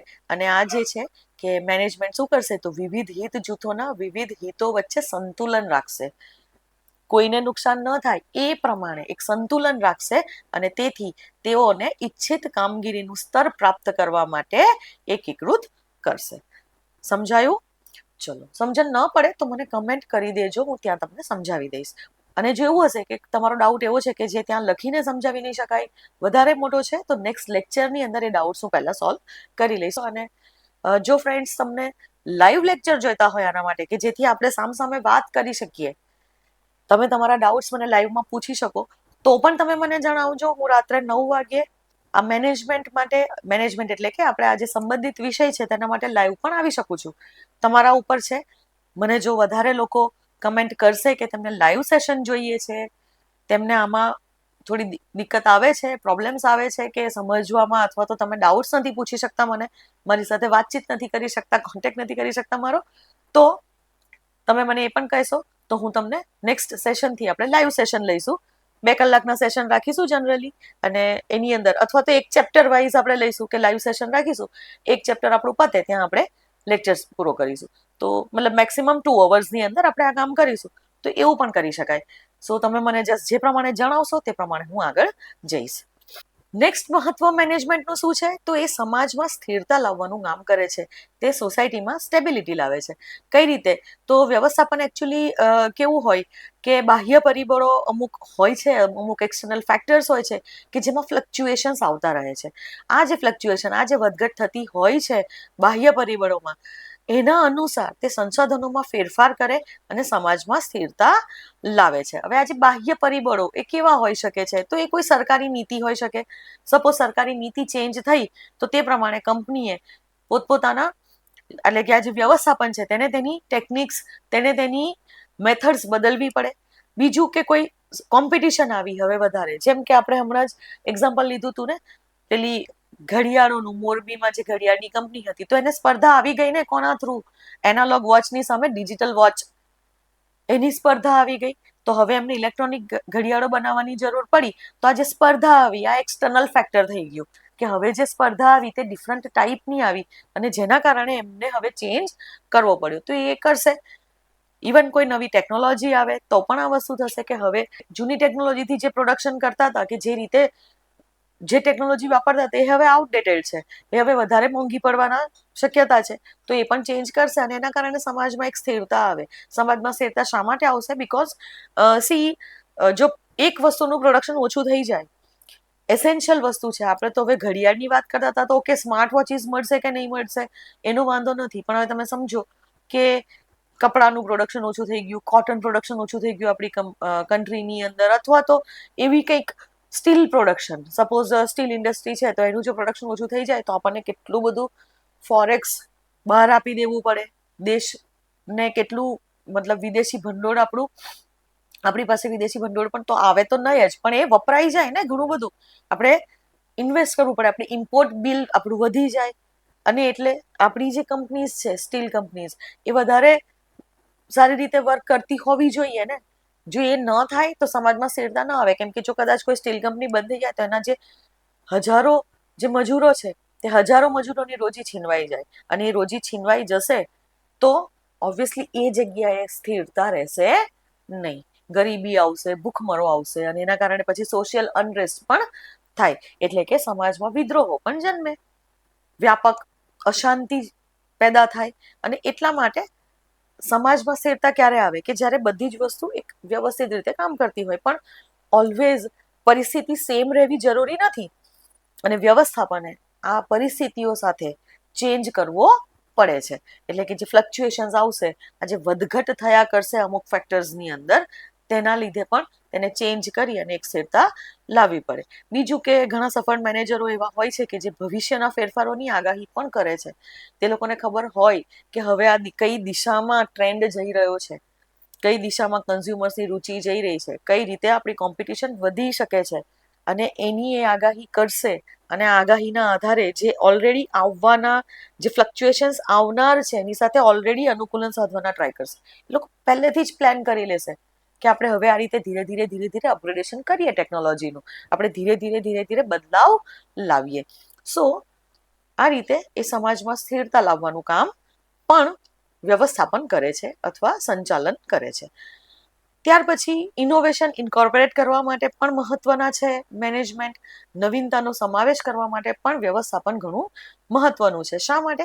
કેમ કે ઉપભોક્તાની રુચિઓ અને પસંદગીઓ, એટલે કે ઉપભોક્તાઓના, કન્ઝ્યુમર્સના ટેસ્ટ એન્ડ પ્રેફરન્સીસ એ સંસ્થાને જીવંત રાખવા અને પેઢીના અસ્તિત્વને સુનિશ્ચિત કરવા માટે મેનેજમેન્ટ એ નવા વિચારો અને નવીનતાઓનો સમાવેશ કરે છે. આનો મતલબ એ છે કે કન્ઝ્યુમર્સના જે ટેસ્ટ છે એન્ડ પ્રેફરન્સીસ છે એની અંદર આ જે ઓર્ગેનાઇઝેશન છે તેની પ્રોડક્ટ્સ જીવંત રહેવી જોઈએ, લાઈવ રહેવી જોઈએ. એવું ન બને કે આજે મેગી ખાતા હતા ને કાલે યીપ્પી આવી તો મેગીને ભૂલી ગયા, કે તમે હવે ટોપ રેમન જ ખાવા લાગ્યા. સમજાય છે? એટલે કે ઓબ્વિયસલી આ જે ટેસ્ટ છે અને જે પ્રેફરન્સીસ છે એ આ કંપનીઝ જે છે મેગી બનાવતી જે કંપની તેને સુનિશ્ચિત કરવા પડે ને, અને એને જીવંત રાખવા પડે કે ના એ મેગીનો ટેસ્ટ તો માણસ ન જ ભૂલવો જોઈએ. એ તમે ગમે તે રીતે કરી શકો છો. અને એના કારણે મેનેજમેન્ટ શું કરશે કે નવા વિચારો લાવશે, નવા એડવર્ટીઝમેન્ટ કેમ્પેન્સ લાવશે, નવીનતાઓનો સમાવેશ કરશે કે જેથી આ પેઢીનું અસ્તિત્વ છે અથવા તો આ જે સંસ્થાનું અસ્તિત્વ છે તે સુનિશ્ચિત થાય. અને એના કારણે તેને હંમેશા નવીનતા લાવવી પડે, કંઈક નવું કરવું પડે, નવીનીકરણ જરૂરી છે. અહીંયા ઇનોવેશન કરવું પડે. ઇવન એકચ્યુઅલી સમગ્ર સમાજના લાભ માટે પણ નવા વિચારોનો ઉપયોગ એ વ્યવસ્થાપન કરતું હોય છે. જેમ કે સમાજનો લાભ કઈ રીતના થાય, જેમ કે પીરિયડ લીવ્સ. ઓકે, તો પીરિયડ લીવ્સનો કન્સેપ્ટ ઘણી બધી કંપનીઝ, ઘણી બધી એમએનસીઝ અને ઘણી આપણે તેની જે બિગ કોર્પોરેટ હાઉસીસ છે તે લઈ આવ્યા. વોલેન્ટરી છે અને પેડ લીવ્સ છે. એનો મતલબ એ છે કે જો કોઈ મહિલા છે કે જેને પીરિયડ્સમાં પ્રોબ્લેમ થાય તો એ મહિનામાં 1 થી 2 રજા એ લઈ શકે છે. નો ડાઉટ એ કમ્પલસરી નથી, એ વોલેન્ટરી છે. એને જો લેવી હોય તે પીરિયડ લીવ્સ લઈ શકે છે કે જેથી એની હેલ્થ સારી રહે. મેટર્નિટી બેનિફિટ્સ કંપની જે પ્રોવાઈડ કરતી હોય છે, મેડિકલ બેનિફિટ્સ જે પ્રોવાઈડ કરતી હોય છે, તો આનાથી થશે શું કે સમગ્ર સમાજને લાભ થશે ને. અને ઓબ્વિયસલી એક કંપની જો પીરિયડ લીવ લાવતી હોય તો બીજી કંપનીએ પણ લાવવા પડે, નવીનતા લાવવી પડે. ઓકે, સો આ જે નવા વિચારો છે, આ નવા વિચારોનો સમાવેશ પણ મેનેજમેન્ટ જ કરશે, વ્યવસ્થાપન જ કરશે. ત્યાર પછી લક્ષ્યોની સિદ્ધિની વાત કરીએ તો ઓબ્વિયસલી ગોલ્સ અચીવ કરવાનું કામ, કરાવવાનું કામ કોણ કરશે? મેનેજમેન્ટ. તો સંસ્થાના ઉદ્દેશ્યો અને જે ધ્યેયો છે એની સિદ્ધિ માનવ અને બિનમાનવ સંસાધનોના સંયુક્ત પ્રયાસો દ્વારા જ શક્ય છે. ઓબ્વિયસલી એવું છે ને કે માનવ અને બિનમાનવ સંસાધનો આ જો સંયુક્ત પ્રયાસ કરશે તો જ જે પણ ઓર્ગેનાઇઝેશનલ ગોલ્સ છે, જે ઓબ્જેક્ટિવ્સ છે તે અચીવ કરી શકાશે. અને તે અચીવ કરવા માટેનું આયોજન, તેના માટેનું નિર્દેશન, તેના માટેની ગોઠવણ, આ બધું જ કોણ કરશે? આ બધું જ કરશે વ્યવસ્થાપન. સો મેનેજર શું કરશે? તો સંસાધનોનું યોગ્ય આયોજન કરશે, સક્ષમ લોકોને નોકરી પર રાખશે, લક્ષ્યાંકોને પ્રાપ્ત કરવા માટે જરૂરી દિશા નિર્દેશો પૂરા પાડશે, ઇવન એમને મોટિવેટ પણ કરશે. તો આ બધી જ વસ્તુ ગોલ્સ અચીવ કરવા માટે જરૂરી છે કે જે મેનેજમેન્ટ પૂરી પાડે છે. ધેન નેતૃત્વ, અસરકારક નેતૃત્વ અને પ્રેરણા પણ કોણ પૂરી પાડશે? વ્યવસ્થાપન પૂરી પાડશે. એટલે કે ઇફેક્ટિવ લીડરશિપ અને મોટિવેશન આપવાનું કામ પણ મેનેજમેન્ટનું છે. તો મેનેજમેન્ટ એકચ્યુઅલી એક ટીમ બનાવે, આ ટીમને સાથે મળીને કામ કરાવે, આ કામ કરવા માટેની પ્રેરણા આપે, તેમને જરૂરી માર્ગદર્શન અને અસરકારક નેતૃત્વ પૂરું પાડે છે. કોઈ પણ મેનેજર જ જો એવો હોય કે કુછ નહીં હોગા, યે નહીં હોગા, વો નહીં હોગા, આવું કર્યા કરતા હોય તો કેવું લાગે કે રોતલું મેનેજર છે તો ટીમ બી રોતલું જ થઈ જાય, એ પછી કંઈ કામ ન કરી શકે. પણ મેનેજર કેવો હોવો જોઈએ? એન્થ્યુઝિયાસ્ટિક હોવો જોઈએ કે ના આપણે કરીશું. મેં તમને હમણાં ચંદ્રયાન માટેનું એક્ઝામ્પલ આપ્યું ને, તો એમાં એ જ હતું ને કે મોદીજીએ શું કર્યું કે તેમને ફરીથી ઊભા થવાની પ્રેરણા આપી, તેમને માર્ગદર્શન પૂરું પાડ્યું કે કંઈ નહીં, હું તમારી સાથે છું. આને કહેવાય લીડરશિપ પૂરી પાડવી. તો આ લીડરશિપ, અસરકારક નેતૃત્વ, ઇફેક્ટિવ લીડરશિપ પૂરી પાડશે વ્યવસ્થાપન. એ વ્યવસ્થાપન કોઈ પણ જગ્યાનું હોઈ શકે છે. જે જગ્યાએ તમે જોશો કે જે ડિસ્ટ્રિક્ટના કલેક્ટર એન્થ્યુઝિયાસ્ટિક હોય, જે ડિસ્ટ્રિક્ટના કલેક્ટર એ એથિકલ હોય, તેમની મોરલ વેલ્યુઝ ઊંચી હોય, કે જે પોતે પણ કામ કરવા માટે કે જે કર્મઠ હોય, ઇન્ટિગ્રિટી એમનામાં હોય, આવા જે કલેક્ટર્સ હોય તે ડિસ્ટ્રિક્ટનો તમે જોજો કાયાપલટ થઈ જાય છે. તે ગામોમાં કોઈ ગામની અંદર જો સરપંચ એવા આવી જાય તો એનો કાયાપલટ શક્ય છે. અને એ જ છે કે આ ઇફેક્ટિવ લીડરશિપ અને મોટિવેશન પૂરું પાડે છે. હું જો કામ કરીશ તો મારા સબઓર્ડિનેટ પણ કામ કરશે. એમને કામ કરાવવા માટેની પ્રેરણા, તેમને માર્ગદર્શન, કોઈ જગ્યાએ અટકી ગયા છે તો એ કોની પાસે આવશે? બેઝિઝક મારી પાસે આવશે. અને મારી પાસે આવશે તો હું એમને ઓબ્વિયસલી દિશા નિર્દેશ પૂરો પાડીશ. તો આ છે મેનેજમેન્ટનું કાર્ય. મેનેજમેન્ટ એકચ્યુઅલી જૂથ પ્રયાસો કરશે અને સતત સમર્થન આપશે, એટલે કે કોન્સ્ટન્ટ સપોર્ટ પણ સુનિશ્ચિત કરશે, અને જેથી એન્ટરપ્રાઇઝ વ્યવસ્થિત રીતે કાર્ય કરે અને રેન્ડમને ટાળી શકાય. જો આ જો સુનિશ્ચિત ન કરે કે એક કોન્સ્ટન્ટ સપોર્ટ ના પ્રોવાઈડ કરે, એક ડાયરેક્શન ના આપે, વર્કર્સને જે કામ કરવું હોય તે કરે, મેનેજર પોતપોતાનું જ કર્યા કરતા હોય, તેને કોઈ રસ જ ના હોય સંસ્થાના હિતોની અંદર કે ઉદ્દેશ્યોની અંદર, તો થશે શું કે રેન્ડમ થઈ જશે ને કામ. જેને જે કરવું હશે મન ફાવે તે કર્યા કરો. અને પછી એવું કહે ને કે લાલિયાવાડી ચાલે છે, એવી લાલિયાવાડી સંસ્થા થઈ જાય. અને એટલા માટે મહત્વ છે આ રેન્ડમને ટાળવા માટે અસરકારક વ્યવસ્થાપન એ ખૂબ જ જરૂરી છે. વ્યવસ્થાપકો એ સારા હોવા ખૂબ જરૂરી છે. તો આ મહત્વ હતા. એકવાર ફરી જોઈ લઈએ આપણે મહત્વ કયા કયા છે. તો મેઇન છે કે મહત્વ ત્યાં જ છે કે સૌથી પહેલું તો એ જ કે ઉત્પાદનના પરિબળોને વાસ્તવિક ઉત્પાદનમાં રૂપાંતરિત કરવા માટેની પ્રક્રિયા એ પ્લાન કોણ કરશે? મેનેજમેન્ટ કરશે. ઓકે. અને પીટર ડ્રકરના મતે દરેક સંસ્થામાં ગતિશીલ જીવન આપનાર તત્વ પણ વ્યવસ્થાપન અથવા સંચાલન છે. હવે અહીંયા કયા કયા મહત્વના પોઈન્ટ્સ હતા? તો ફર્સ્ટ એ છે કે સંસાધનોનો અસરકારક ઉપયોગ કરાવે, વિવિધ હિત જૂથો વચ્ચે એકીકરણ કરાવે અને તેમને સાથે કામ કરવા માટે તેમના બધાના બધાના હિતોને એક લેવલ ઉપર લાવી, બધાના હિતોને લક્ષ્યમાં રાખી અને તેમને સંસ્થાના હિતો માટે કામ કરાવે.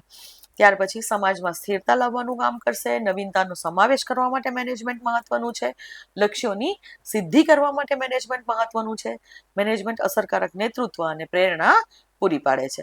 સો આ હતું. હવે તમારી પોસ્ટનું નામ શું છે? વહીવટી અધિકારી. સો વહીવટ એ મેનેજમેન્ટ કહેવાય? ના. વહીવટી અધિકારીઓનું ઇંગ્લિશ શું થશે? Administrative officer. સો એડમિનિસ્ટ્રેશન અને મેનેજમેન્ટ એના વચ્ચેનો તફાવત, વ્યવસ્થાપન અને વહીવટ આના વચ્ચે શું તફાવત છે તે હવે આપણે જોઈએ. તો મેન એ જ છે કે આપણે માપદંડ જોઈશું કે કયા કયા માપદંડો છે અને પછી વહીવટ અને મેનેજમેન્ટ એમાં કઈ રીતના કામ કરશે. તો સૌથી પહેલા તો નેચર કેવો છે, ઓકે, પ્રકૃતિ કેવી રહેશે. તો વહીવટ એ કરશે શું કે નીતિઓને ઘડશે, તેનું એકંદર નિર્ધારણ કરવાનું કામ કોણ કરશે? વહીવટ કરશે, એડમિનિસ્ટ્રેશન કરશે. મુખ્ય ઉદ્દેશોનું નિર્ધારણ સંસ્થા માટે પણ કોણ કરશે? વહીવટ કરશે. અને વ્યાપક કાર્યક્રમોનું નિર્માણ પણ, એટલે કે broad plans, policies and programmes કોણ બનાવે? એડમિનિસ્ટ્રેશન બનાવે. અને મેનેજમેન્ટ એટલે કે વ્યવસ્થાપન એ શું કરશે? તો આ જે નીતિઓ બની, આ જે પ્રોગ્રામ્સ બન્યા એનો અમલ કરાવશે.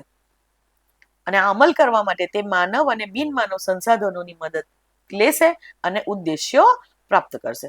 તો આ મેનેજમેન્ટનું કામ છે. એટલે કે હવે આપણે સ્કોપ જોઈશું, અવકાશ કેટલો છે? તો વહીવટનું કાર્ય શું? નીતિ ઘડતરનું કાર્ય. જ્યારે મેનેજમેન્ટ પાસે કયું કાર્ય છે? એક્ઝિક્યુટિવ વર્ક છે. ઓકે, એક્ઝિક્યુટિવ વર્ક એટલે તે એક્ઝિક્યુશન કરશે, તે અમલ કરશે, એટલે કે આ અમલશાહી કહેવાશે. એટલે કે વહીવટ એ પોલિસી બનાવશે, જ્યારે તેનો અમલ કોણ કરાવશે? વ્યવસ્થાપન કરાવશે. ધેન એમની સંડોવણી ક્યાં ક્યાં થશે અથવા તો ઇન્વોલ્વમેન્ટ કેટલું રહેશે? તો એકચ્યુઅલી યોજનાનું જે અમલીકરણ અને ઉદ્દેશોની સિદ્ધિ હોય એની અંદર સીધી સંડોવણી, ડાયરેક્ટ ઇન્વોલ્વમેન્ટ એડમિનિસ્ટ્રેશનનું ન હોય. જ્યારે મેનેજમેન્ટનું અહીંયા ડાયરેક્ટ ઇન્વોલ્વમેન્ટ હશે, સીધી સંડોવણી એ લોકોની રહેશે. એટલે કે એ લોકો જ કામ કરાવશે અમલીકરણ માટે અને ઉદ્દેશોની સિદ્ધિ માટે. ઉદ્દેશો નક્કી કોણ કરશે? એડમિનિસ્ટ્રેશન. પૂરા કોણ કરશે? મેનેજમેન્ટ. ત્યાર પછી આપણે લેવલ લઈએ કે કયા લેવલના અધિકારીઓ એ આપણે એડમિનિસ્ટ્રેશન કહીશું અને કયા લેવલના અધિકારીઓ મેનેજમેન્ટમાં આવશે. તો ટોચ સ્તરના અધિકારીઓ જેમ કે માલિકો હોય કોઈ કંપનીના તે, અથવા ડિરેક્ટરનું બોર્ડ ઓફ ડિરેક્ટર્સ જે હોય છે તે બધા એ એડમિનિસ્ટ્રેશનમાં આવે. જ્યારે મધ્યમ અથવા નીચલા સ્તરના અધિકારીઓ જેમ કે જનરલ મેનેજર, સુપરવાઇઝર અને કામદારો, તો આ બધા જે છે એ મેનેજમેન્ટ એટલે કે વ્યવસ્થાપનનો થશે, પાર્ટ થશે. એડમિનિસ્ટ્રેશન એ ટોચના સ્તરની પ્રવૃત્તિ છે, વહીવટ એ ટોપ નોચ પ્રવૃત્તિ છે. જ્યારે નીચલા સ્તરનું કાર્ય કોના પાસે હોય? વ્યવસ્થાપન. મધ્યમ અને નીચલા સ્તરનું કાર્ય આવશે. ધેન કૌશલ્ય કયા જરૂરી છે? તો એકચ્યુઅલી વહીવટ કરતા જે હોય છે, જે એડમિનિસ્ટ્રેટર્સ હોય, એમને ટેકનિકલ ક્ષમતાની એટલી જરૂર ના હોય, પણ એમને શું જરૂર હોય? એમને વૈચારિક ક્ષમતા એટલે કે કન્સેપ્ચ્યુઅલ નોલેજ અને વહીવટી ક્ષમતા, એડમિનિસ્ટ્રેટિવ નોલેજની જરૂર હોય. તેમને એડમિનિસ્ટ્રેટિવ સ્કિલ્સની જરૂર હોય. અને એટલે આ નોલેજની કે આ ક્ષમતાની જરૂર એક વહીવટકર્તાને, એડમિનિસ્ટ્રેટરને પડે. જ્યારે એકચ્યુઅલી મેનેજરને આ એડમિનિસ્ટ્રેશનનું કામ તો નથી કરવાનું, એમને પોલિસી તો નથી બનાવવાની, ઉદ્દેશો પણ નથી કરવાના. એટલે કે આ વહીવટી ક્ષમતા કરતા વ્યવસ્થાપન અને ટેકનિકલ ક્ષમતા આની જરૂર એમને વધારે હોય છે. સો આ છે. ધેન પ્રતિનિધિ એટલે કે રિપ્રેઝેન્ટેટિવ કોણ હોય, તો જે માલિકો એકચ્યુઅલી મોટી મૂડીરોકાણ કરતા હોય છે અને નફો મેળવતા હોય છે, તે એકચ્યુઅલી એડમિનિસ્ટ્રેશનનું પ્રતિનિધિત્વ, એટલે કે head of the organization, head of administration એ કોણ હોય, કે જે માલિકો હોય, કે જેમણે મૂડીરોકાણ કર્યું છે, જે ઓન્ટ્રપ્રેન્યોર્સ છે, કે જેમણે મૂડીરોકાણ કર્યું છે. તો ઓબ્વિયસલી એવું બને કોઈ દિવસ કે કોઈ મેનેજર હોય એ સાહેબને કહી દે સાહેબ તમે ચૂપચાપ બેસી જાઓ, હું કહું છું એવું થવાનું.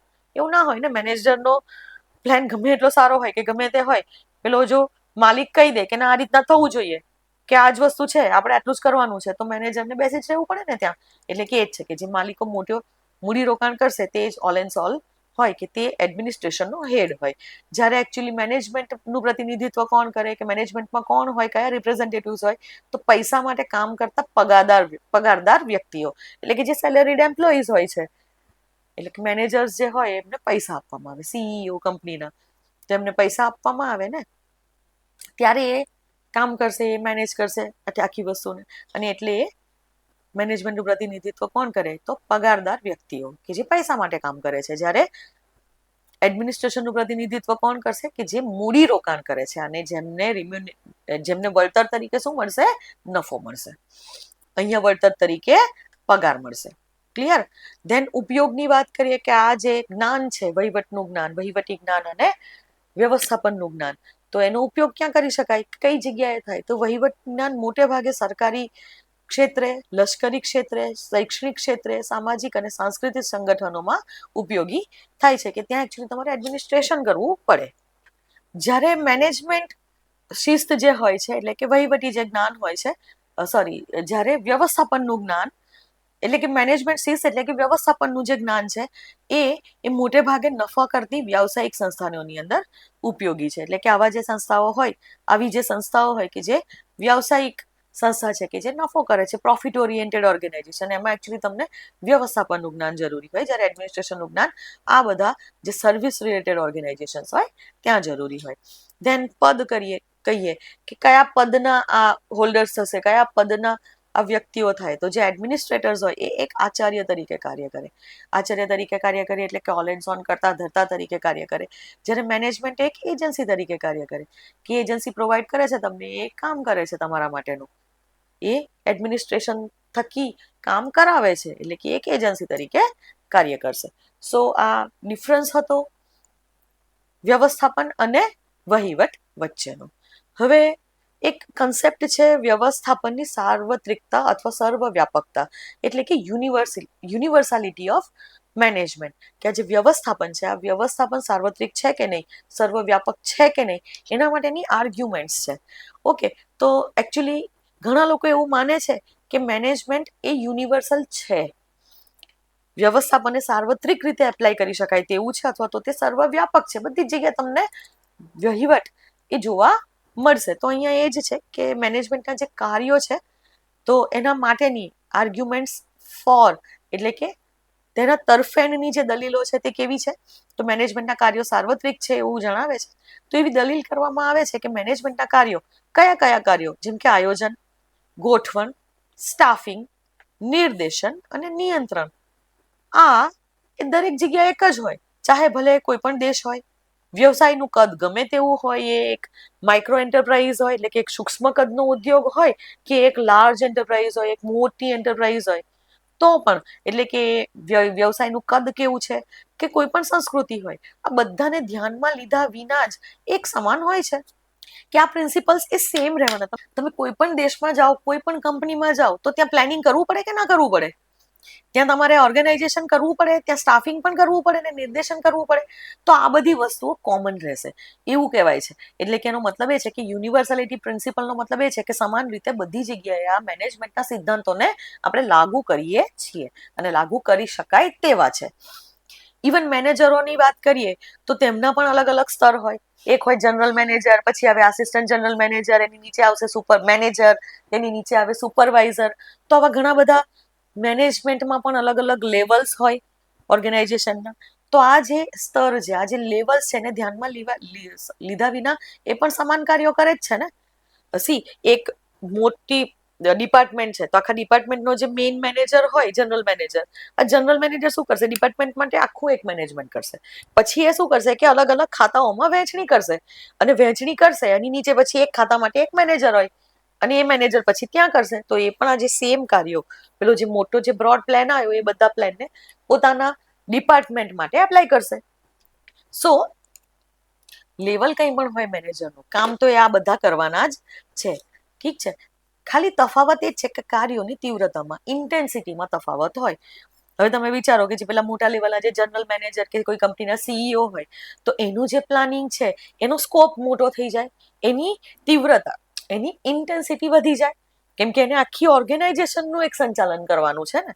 પણ હવે સપોઝ કોઈ ડિપાર્ટમેન્ટલ મેનેજર હોય તો એનું કેવું હોય કે એનું કાર્યક્ષેત્ર ઓછું હોય, એટલે કે એની ઇન્ટેન્સિટી ઓછી હોય. એણે જે કામ કર્યા કે એણે જે પ્લાન બનાવ્યા કે જે એના ખાલી ડિપાર્ટમેન્ટ પૂરતા મર્યાદિત હોય. એટલે એ જ છે અહીંયા કે તફાવત ક્યાં આવશે કે કાર્યોની તીવ્રતામાં આવે. બટ હા, બધા જ લેવલ ઉપર અને બધી જ ઓર્ગેનાઇઝેશનમાં મેનેજમેન્ટના જે સિદ્ધાંતો છે તે સમાન રીતે લાગુ પડશે. મેનેજમેન્ટના મૂળભૂત સિદ્ધાંતો તો સમાન રહે, ખાલી તકનીકો અલગ અલગ હોય. કોકની ટેકનિક અલગ હોય, કોઈ મેનેજર અલગ રીતે કામ કરતો હોય, તો બસ એ તકનીકો અલગ અલગ રહેવાની, બાકી મૂળભૂત સિદ્ધાંતો સેમ રહે. મૂળભૂત બાબતો લાગુ કરવાની પ્રથા અલગ અલગ હોય, જ્યારે મૂળભૂત બાબતો સમાન રહે છે. એટલે કે ફંડામેન્ટલ્સ ઓલવેઝ સેમ રહેશે. હવે યુનિવર્સાલિટીની અગેન્સ્ટમાં દલીલો જોઈએ કે સાર્વત્રિકતાની વિરુદ્ધમાં કઈ દલીલો થઈ છે. તો વ્યવસ્થાપન એ લોકોલક્ષી પ્રક્રિયા છે. ઓબ્વિયસલી કે વ્યવસ્થાપનની અંદર એકચ્યુઅલી જે વ્યવસ્થાપન કરે છે, જે વ્યવસ્થાપક છે, મેનેજર, એ પોતે પણ એક માણસ છે, એક માનવ છે. અને તેની નીચે કામ કરતા એ લોકો પણ એ માણસ છે ને, એ માનવ છે અલ્ટિમેટલી. અને માનવ એ કોઈ પણ એમના જે વર્તન હોય તે સાંસ્કૃતિક લાક્ષણિકતાઓ દ્વારા ઘડવામાં આવે. તમે કયા દેશમાં છો, કઈ જગ્યાએ છો, એના આધારે લોકોના વર્તન બદલાઈ જાય, લોકોના મોરલ્સ બદલાઈ જાય. જેમ કે જાપાનમાં લેટ જવું એ હાઈલી અનએથિકલ માનવામાં આવે છે, કે કોઈ પણ જગ્યાએ જો કોઈ લેટ થાય તો એને લોકો ખૂબ જ ખરાબ નજરે જુએ. જ્યારે આપણે ત્યાં લેટ થવું એટલે હો મહત્વ કે અમારા માટે બધા વેટ કરી રહ્યા હતા. આ વસ્તુ થઈ જાય ને, આપણા નેતાઓ લેટ આવે ને ગમે ત્યારે. સો જુઓ, બંને જગ્યાએ મોરલ વેલ્યુઝ ચેન્જ થઈ ગઈ. અને હવે મોરલ વેલ્યુઝ ચેન્જ થાય તો ઓબ્વિયસલી જાપાનમાં કોઈ પણ મેનેજર હોય કોઈ પણ કંપનીનો, તે પણ પંક્ચ્યુઅલ રહેશે, તે પણ ટાઈમસર આવશે, અને એના સબઓર્ડિનેટને પણ કહેશે કે ના ભાઈ લેટ નહીં થવાનું, તમને અડધા કલાકનો ગ્રેસ પણ આપવામાં નહીં આવે, તમારે ટાઈમથી આવવાનું, નહીં તો પૈસા કપાશે. જ્યારે આપણે ઇન્ડિયાની અંદર લઈએ તો કોઈ પણ કંપનીમાં તમે જાઓ તો પંચિંગ માટેનો ગ્રેસ હોય, 1 કલાક, અડધો કલાક કે 1 કલાક તમે લેટ જઈ શકો છો. તો લોકો ઓલવેઝ એવું જ કરે કે 8 વાગ્યાનો ટાઈમ હોય, 8:30 વાગ્યા સુધી પહોંચે. કેમ? કેમ કે ગ્રેસ મળી રહ્યો છે ને, બીકોઝ આપણે ત્યાં મોરલ વેલ્યુ નથી. સો વ્યવસ્થાપનમાં આ તો જસ્ટ એક રૂલની વાત થઈ. એ જ રીતે રૂલ્સ ચેન્જ થશે.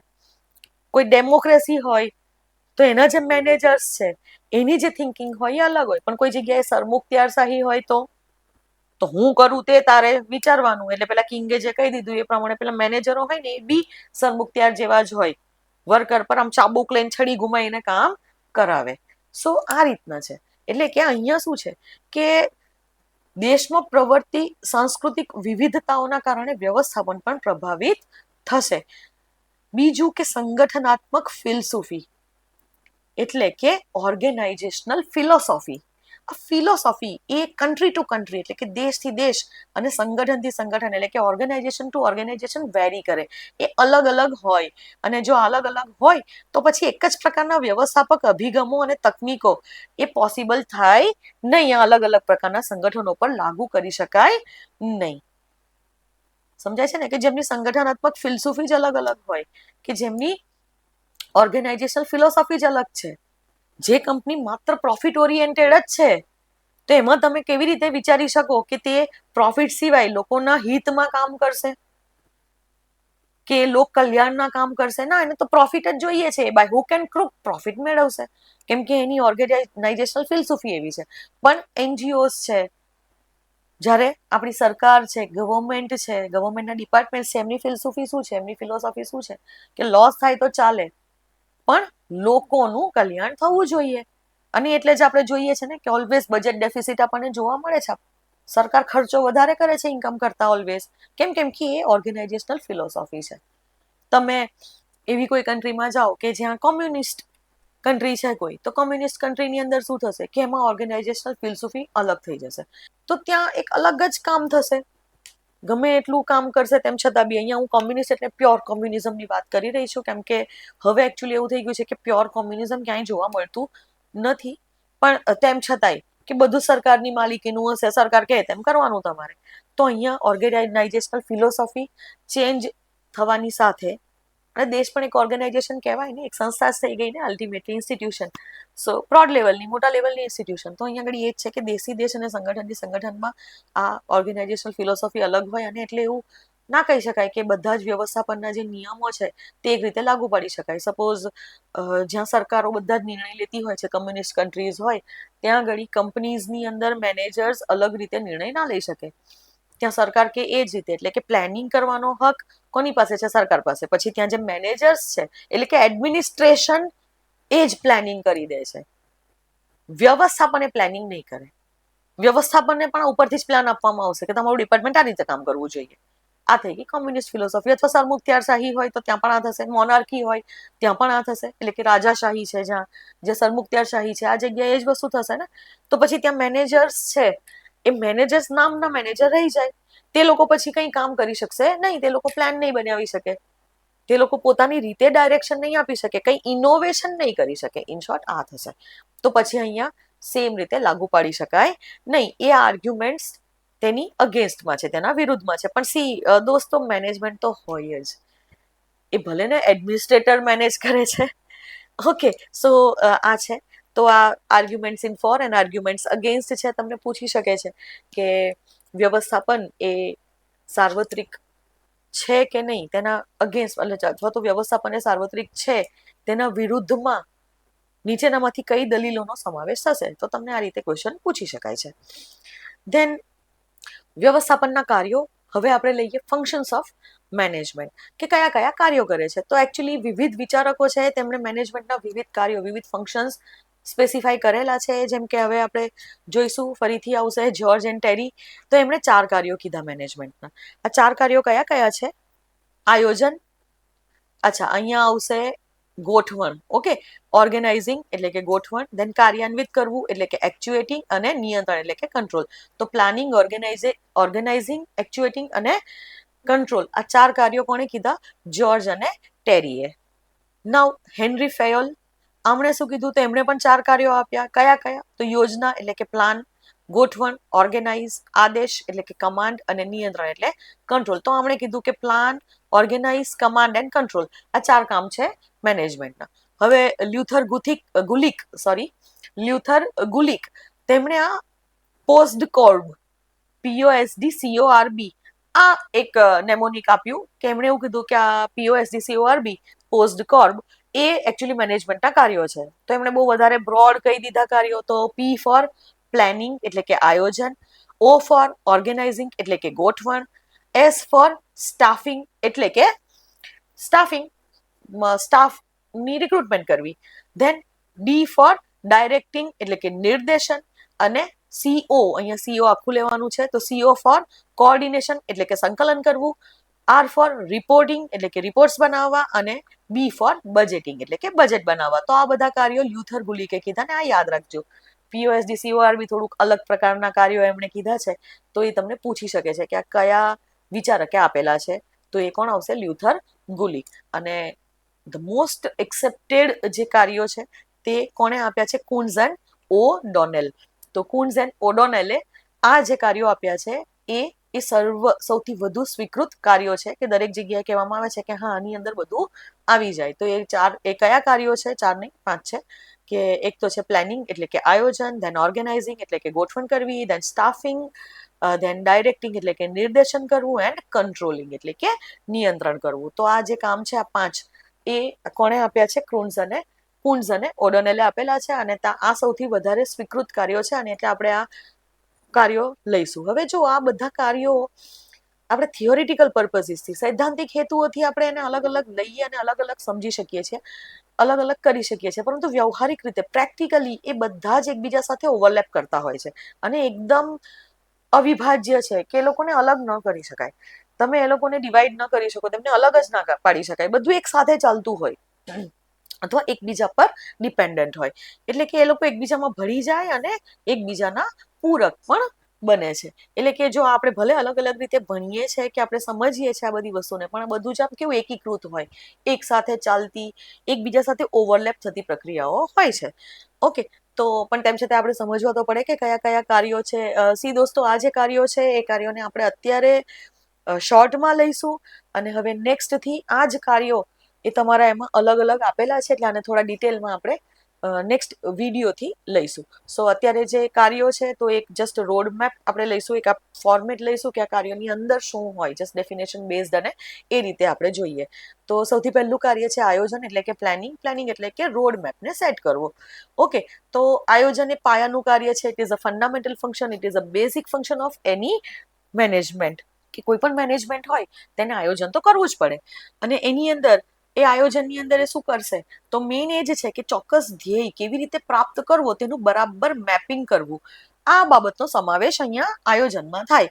અને આની અંદર આપણે શું, કેમ, કેવી રીતે અને ક્યારે કરવું એ પણ સામેલ થાય. એટલે કે અહીંયા ઘડી what, why, how and when, આ ચારે પ્રશ્નોનો જવાબ તમે મેળવો એને કહેવાય કે પ્લાનિંગ કર્યું. તો આ એ જ છે કે આની અંદર આ બધા પ્રશ્નોનો જવાબ તમને મળે, એમાં ચોક્કસ ધ્યેય કેવી રીતે પ્રાપ્ત કરવો એના માટેનું બરાબર મેપિંગ કરવાનું, એના માટે ચોક્કસ એક રોડ મેપ સેટ કરવાનો, એને કહેવાશે પ્લાનિંગ.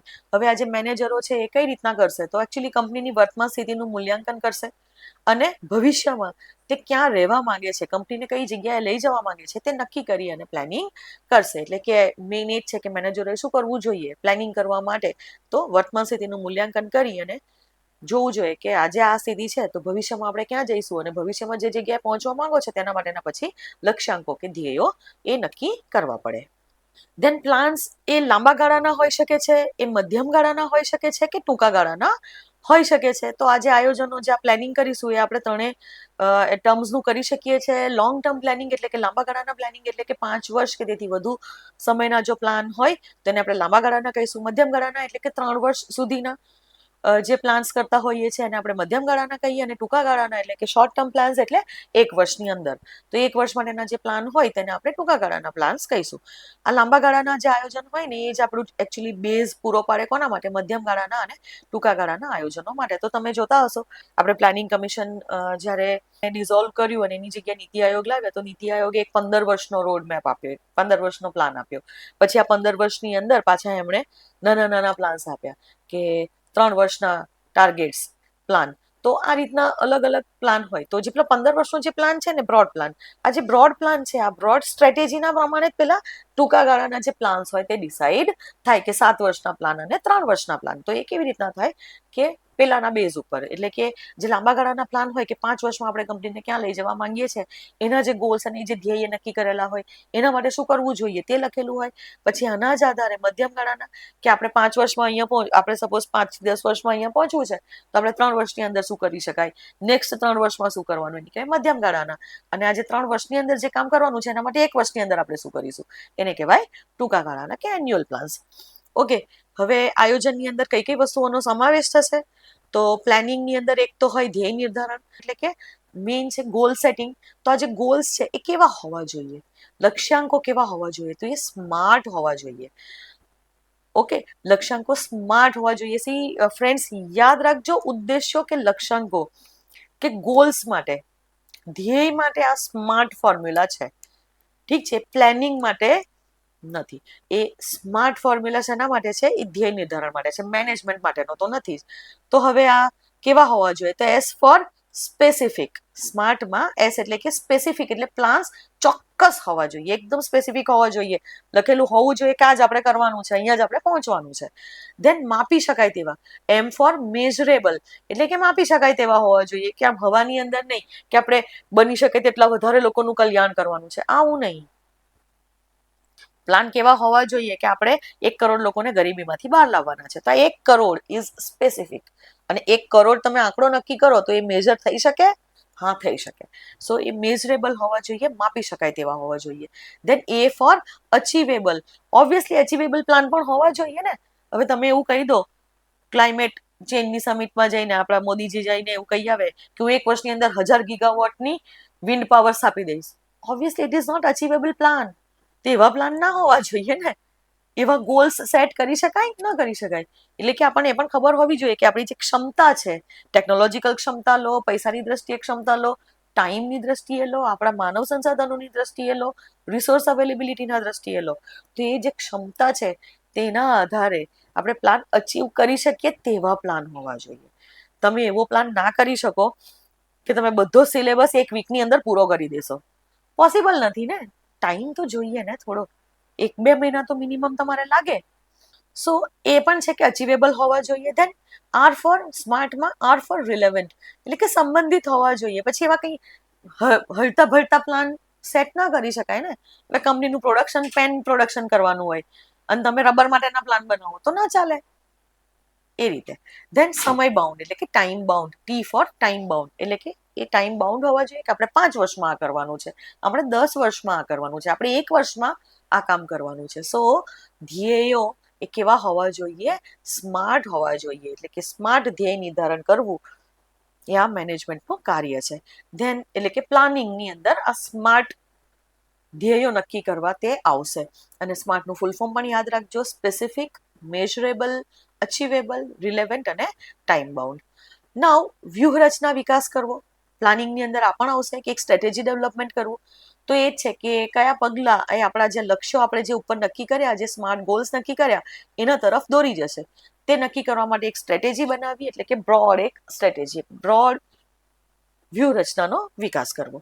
ત્યાર પછી પ્લાનિંગની અંદર જ આવશે સંસાધનની ફાળવણી, એટલે કે રિસોર્સ અલોકેશન. તો આપણે જે લક્ષ્યો કર્યા છે તેના માટે આપણે બજેટ કેટલું હોવું જોઈએ, કયા કર્મચારીને કયા સાધનોની જરૂર પડશે, કયા કર્મચારીઓની જરૂર પડશે, કેવા પ્રકારના કર્મચારીઓની જરૂર પડશે, કર્મચારીઓમાં કઈ સ્કિલ્સની જરૂર પડશે, આ બધી વસ્તુ ક્યારે અને કયું કામ ક્યારે થવું જોઈએ. તો આ બધી વસ્તુ છે રિસોર્સ અલોકેશન, એટલે કે કર્મચારીઓને રિસોર્સ અલોકેશન કરવું, હ્યુમન રિસોર્સ અલોકેશન કરવું કે કેવા ડિપાર્ટમેન્ટમાં કેવા કર્મચારીઓની જરૂર છે, વધારે રિક્રુટમેન્ટની જરૂર છે કે નહીં, અને બજેટ નક્કી કરવું, એટલે કે નાણાંનું ફંડિંગ કરવું. આ પણ અહીંયા રિસોર્સ અલોકેશનનું કામ પણ આપણે પ્લાનિંગમાં જ કરી લેતા હોઈએ છીએ. ધેન આકસ્મિક આયોજન, એટલે કે કન્ટિન્જન્સી પ્લાન પણ હોવો જોઈએ કે વોટ ઇફ સિનારીઓઝ, કે જો આવું થશે તો. સપોઝ આપણે તો એક પ્લાન બનાવી દીધો છે, બહુ જ સરસ પ્લાનિંગ કર્યું છે, પણ આ પ્લાનિંગની અંદર પ્લાન બી પણ હોવો જોઈએ. ધીસ ઇઝ કોલ્ડ પ્લાન બી, કે જો આપણે જે નક્કી કર્યું છે એ પ્રમાણે ના થાય તો ગવર્મેન્ટની નીતિ અચાનકથી બદલાઈ જાય તો આપણે શું કરીશું? જો એવું બને કે આપણે ચિપ્સની જરૂર છે મેન્યુફેક્ચરિંગ કરવા માટે, તો આ જે ચિપ્સ છે, સેમિકન્ડક્ટર ચિપ્સની હું વાત કરી રહી છું, તમારી પેલી લેઝની ચિપ્સ નહીં. હમણાં ભૂખ લાગી હોય તો એ લેઝ તરફ ન જતા, ચિપ્સ એટલે કે સેમિકન્ડક્ટર ચિપ્સની હું વાત કરું છું. તો આ જે ચિપ્સ છે એની જરૂર જો આપણને પડતી હોય છે, ઓકે, તો આપણી પાસે એવી રીતે એક બફર સ્ટોક પણ હોવો જોઈએ. અથવા તો આપણી પાસે એવું બી કંઈક આપણે વિચારીને રાખવું જોઈએ કે સપોઝ કંઈક એવું થાય, જેમ કે ફરીથી કોરોના વાયરસ આવે ને, સપ્લાય ચેન તૂટી જાય દુનિયાની, અને જો આપણને ચિપ્સ મળવાની મુશ્કેલ થાય તો આપણે કઈ રીતે મેન્યુફેક્ચરિંગ કરીશું? તો આના માટેના જે સિનારીઓઝ છે, આના માટેની જે પરિસ્થિતિઓ છે, એની પણ અપેક્ષા પહેલેથી કરી અને એકચ્યુઅલી બેકઅપ યોજનાઓ, પ્લાન બી પણ તૈયાર રાખવાની. તો પ્લાનિંગમાં આનો પણ સમાવેશ થાય કે તમે જસ્ટ એક પ્લાન બનાવી દીધો અને જસ્ટ એની પાછળ જ મંડી પડ્યા, પણ જો સપોઝ ના થાય તો આપણે શું કરીશું?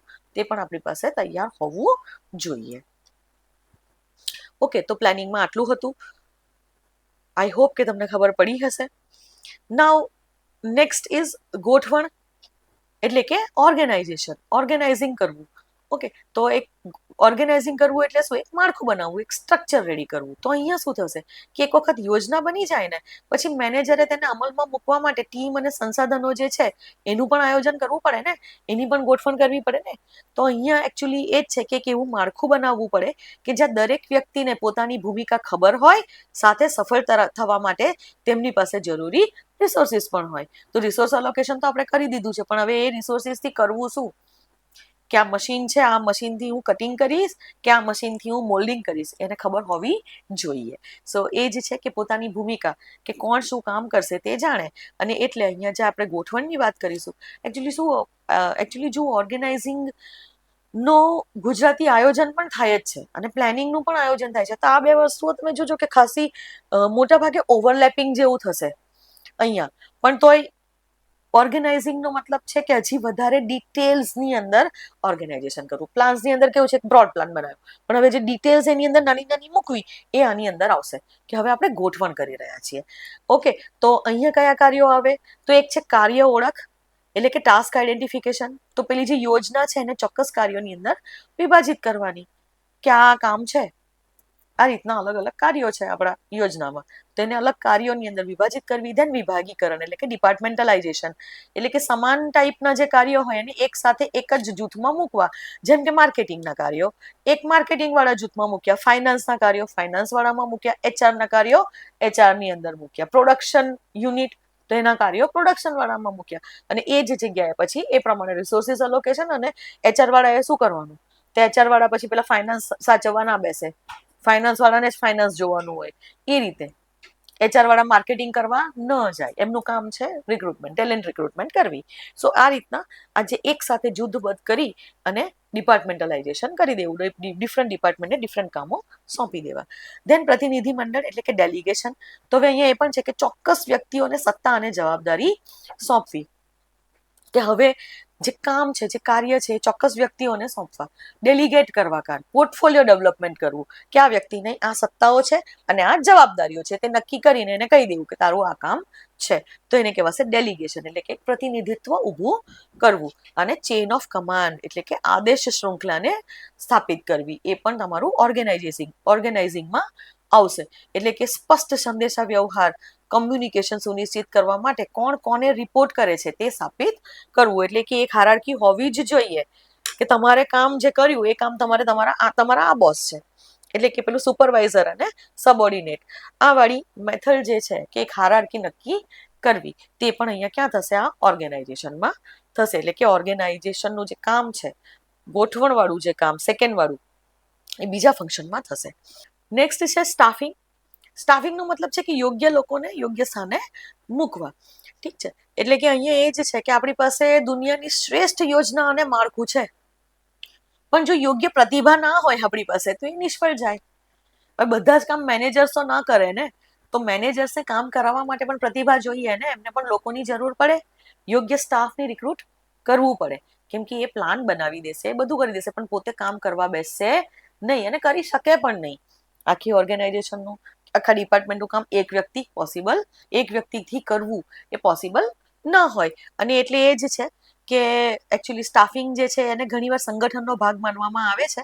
અહીંયા સંગઠન એટલે અહીંયા આપણે જે જોયું ને ઓર્ગેનાઇઝિંગ, એનો જ ભાગ માનવામાં આવે છે, પરંતુ એકચ્યુઅલી આ સ્ટાફિંગ છે ને એ પોતાની રીતે પગભર થાય એ રીતે મહત્વપૂર્ણ છે. એટલે કે એને આપણે અલગ પણ લઈ શકીએ છીએ, અલગ તારવી શકાય એટલું પોતાના રીતે મહત્વપૂર્ણ છે. કેમ? તો જો સ્ટાફિંગની અંદર ડિફરન્ટ ટાઈપ્સ ઓફ કામ છે, અલગ અલગ કામોની વહેંચણી થતી હોય છે. જેમ કે ભરતી અને પસંદગી, ઠીક છે, રિક્રુટમેન્ટ એન્ડ સિલેક્શન, આખું એક ડિપાર્ટમેન્ટ હોય. આપણા ગુજરાત ગવર્મેન્ટમાં જીપીએસસી આખી એક સંસ્થા ઊભી કરવી પડી, તો staffing obviously itself is important, itself is a work in itself, હે ને, કે એક પોતાના રીતે પગભર એક કાર્ય કહી શકાય, એક ફંક્શન તરીકે એને ગણી શકાય. એટલે ખરેખર તો ઓર્ગેનાઇઝેશન આપણે જ્યારે કરતા, કે આપણે જ્યારે પેલી ગોઠવણ કરતા હતા, તો એ ગોઠવણ વખતે પણ આપણે આ વાત કરી કે યોગ્ય લોકોને કામ સોંપવું, કે પોર્ટફોલિયો ડેવલપ કરવો, કોણ કયું કામ કરશે તે નક્કી કરવું. પણ અહીંયા એકચ્યુઅલી સ્ટાફિંગ જે છે એની અંદર હજી વધારે ડિટેલ્સની અંદર વસ્તુઓ આવશે, કે એક તો ભરતી અને પસંદગી કરવી, કે લાયક ઉમેદવારો શોધવા માટે, કે લાયક ઉમેદવારોને શોધવા, તેમના ઇન્ટરવ્યુઝ લેવા અને તેમની ભરતી કરવી. હવે આપણે એક્ઝામ આપીને ભરતી થતી હોય છે, જ્યારે ઘણી વધારે માત્રાની અંદર ઉમેદવારો હાજર હોય, તો ઓબ્વિયસલી એક સ્ક્રીનિંગ ટેસ્ટ લેવો જરૂરી છે. ધેન તાલીમ અને વિકાસ. હવે જે લોકો આવ્યા તેમને ટ્રેનિંગ અને ડેવલપમેન્ટ પણ કરવું પડે ને, એ લોકોનું એમને ટ્રેનિંગ પણ આપવી પડે ને, કે ભાઈ આપણે આ મશીન છે, આ મશીન પર કઈ રીતે તમારે વર્ક કરવાનું છે, કઈ રીતે તમારું શું કાર્ય હશે. અને એટલે તમે કોઈ પણ જગ્યાએ જાઓ, હંમેશા પ્રોબેશન પીરિયડ હોય, ઓલવેઝ તમને ટ્રેનિંગ આપવામાં આવે. જ્યારે તમે લોકો પણ બધા જ્યારે વહીવટી અધિકારી બનશો તો તમને સ્પીપાની અંદર ટ્રેનિંગ આપવામાં આવશે ને. હા, તો ટ્રેનિંગ હોય કોઈ પણ જગ્યાએ કે તમારે શું કામ કરવાનું છે, કઈ રીતે કરવાનું છે, તે તમને સમજાવવામાં આવે. અને એટલે કે ટ્રેનિંગ અને ડેવલપમેન્ટ એ પણ આ સ્ટાફિંગ વાળા કામમાં, આ ફંક્શનની અંદર હોય, કે સંસ્થાકીય જરૂરિયાતોને પૂર્ણ કરવા માટે ઇવન વર્તમાન કર્મચારીઓના કૌશલ્યમાં વધારો કરવો, આ પણ છે. એટલે કે તમારી ઓન સર્વિસ ટ્રેનિંગ પણ રહે. ધેન પરફોર્મન્સ અપ્રેઝલ એટલે કે કામગીરીનું મૂલ્યાંકન. તો ઓબ્વિયસલી કર્મચારીઓ તેમના કાર્યો એ કેટલા સારી રીતે કરી રહ્યા છે તેનું મૂલ્યાંકન કરવું પણ જરૂરી છે ને, તો જ પ્રતિભા ટકી શકે ને. જો મૂલ્યાંકન જ ના હોય તો પછી કર્મચારીઓ તે તેમને જેમ ગમે તે રીતે કાર્ય કરી શકે, અને તેથી તેમનું મૂલ્યાંકન કરવું પણ જરૂરી છે. ધેન વળતર, ઓબ્વિયસલી તેમને કમ્પન્સેશન નક્કી કરવું, તેમને વળતર આપવું, તે પણ આ મેનેજમેન્ટનું જ કાર્ય છે કે શ્રેષ્ઠ પ્રતિભાઓને જાળવી રાખવું હોય તો તેમને વાજબી પગાર આપવાનો, તેમને લાભોની ખાતરી કરાવવાની, એટલે કે એમને ફેસિલિટીઝ પ્રોવાઈડ કરવાની. તો આ બધા જ કામો સ્ટાફિંગમાં આવે. ઓકે, નાવ નેક્સ્ટ ફંક્શન લઈએ કે અગ્રણી એટલે કે લીડરશિપ અને દિગ્દર્શન અથવા તો ડાયરેક્શન. તો લીડરશિપ અને ડાયરેક્શન એક જ હોય, અને આ એક પ્રેરણાદાયી ક્રિયા છે, એક ઇન્સ્પિરેશન એક્શન છે. ઓકે, કે ઇન્સ્પાયરિંગ એક્શન છે. તો નેતૃત્વ જે છે એ મેનેજમેન્ટનું માનવીય પાસું કહેવાશે. અહીંયા અગ્રણી એટલે કે અહીંયા એકચ્યુઅલી નેતૃત્વ આવવો જોઈએ વર્ડ.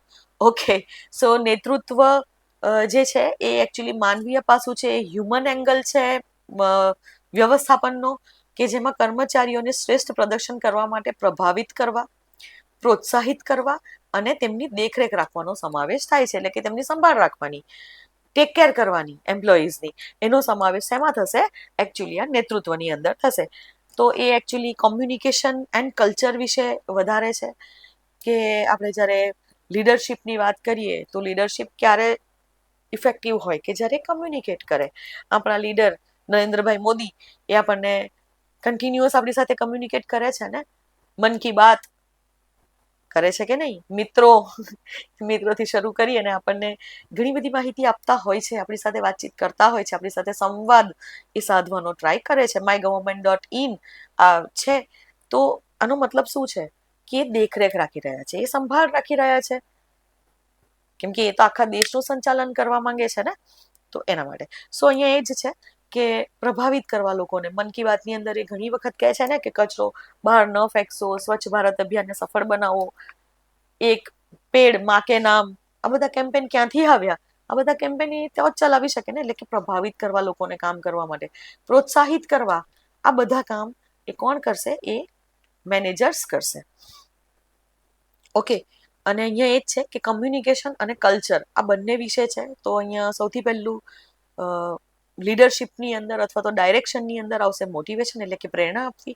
તો ઉચ્ચ પ્રદર્શનને પ્રોત્સાહન આપવા માટે પ્રોત્સાહનો અથવા પ્રશંસાનો ઉપયોગ કરવો, એટલે કે ઉચ્ચ પ્રદર્શન એન્શ્યોર કરવા માટે તેમને પ્રોત્સાહન અને પ્રશંસા કરવી. ધેન દેખરેખ એટલે કે સુપરવિઝન કરવું, કે દૈનિક માર્ગદર્શન અને દેખરેખ પૂરી પાડવી, કે દરરોજ એવું ના હોય કે મેનેજર મહિનામાં એક વખત આવે અને કઈ જતો રહે, પછી મહિના પછી પાછળથી આવે. ના, દરરોજ એની હાજરી હોવી જોઈએ, કે દરરોજ ડે ટુ ડે જે પ્રોબ્લેમ્સ આવે છે એનું સોલ્યુશન પણ એને આપવાનું હોય ને, એટલે કે દૈનિક માર્ગદર્શન અને દેખરેખ પૂરી પાડવી, આ સુપરવિઝનનું કામ છે.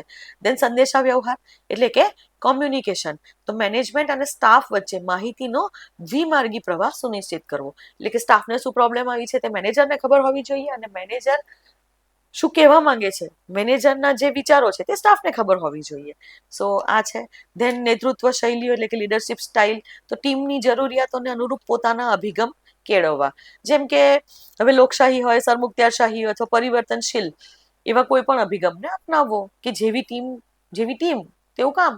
ટીમમાં કોઈ એક વ્યક્તિ એવું હોય કે જે ખરેખર આવીને ખાલી ઊંઘતું જ હોય, જે કામ કરતું જ ન હોય, જે તમે જ્યારે વહીવટી અધિકારી બનશો ને તમારા ડિપાર્ટમેન્ટની અંદર કોઈ વ્યક્તિ એવું તમને મળે, કે કોઈ સ્ટાફ તમારા સબઓર્ડિનેટ કોઈ એવું હોય કે તમે એવું જુઓ કે 1 કલાક દરરોજ 1 કલાક ચા પીવાની પાછળ કાઢે છે, 2 કલાકે લંચ બ્રેક લે છે, તો 4 કલાક તો અહીંયા જ પૂરા થઈ ગયા 8માંથી. તો બાકીના 4 કલાકમાં એ પેપર વાંચશે, વાતોના ગપ્પા મારશે, આ બધી વસ્તુ.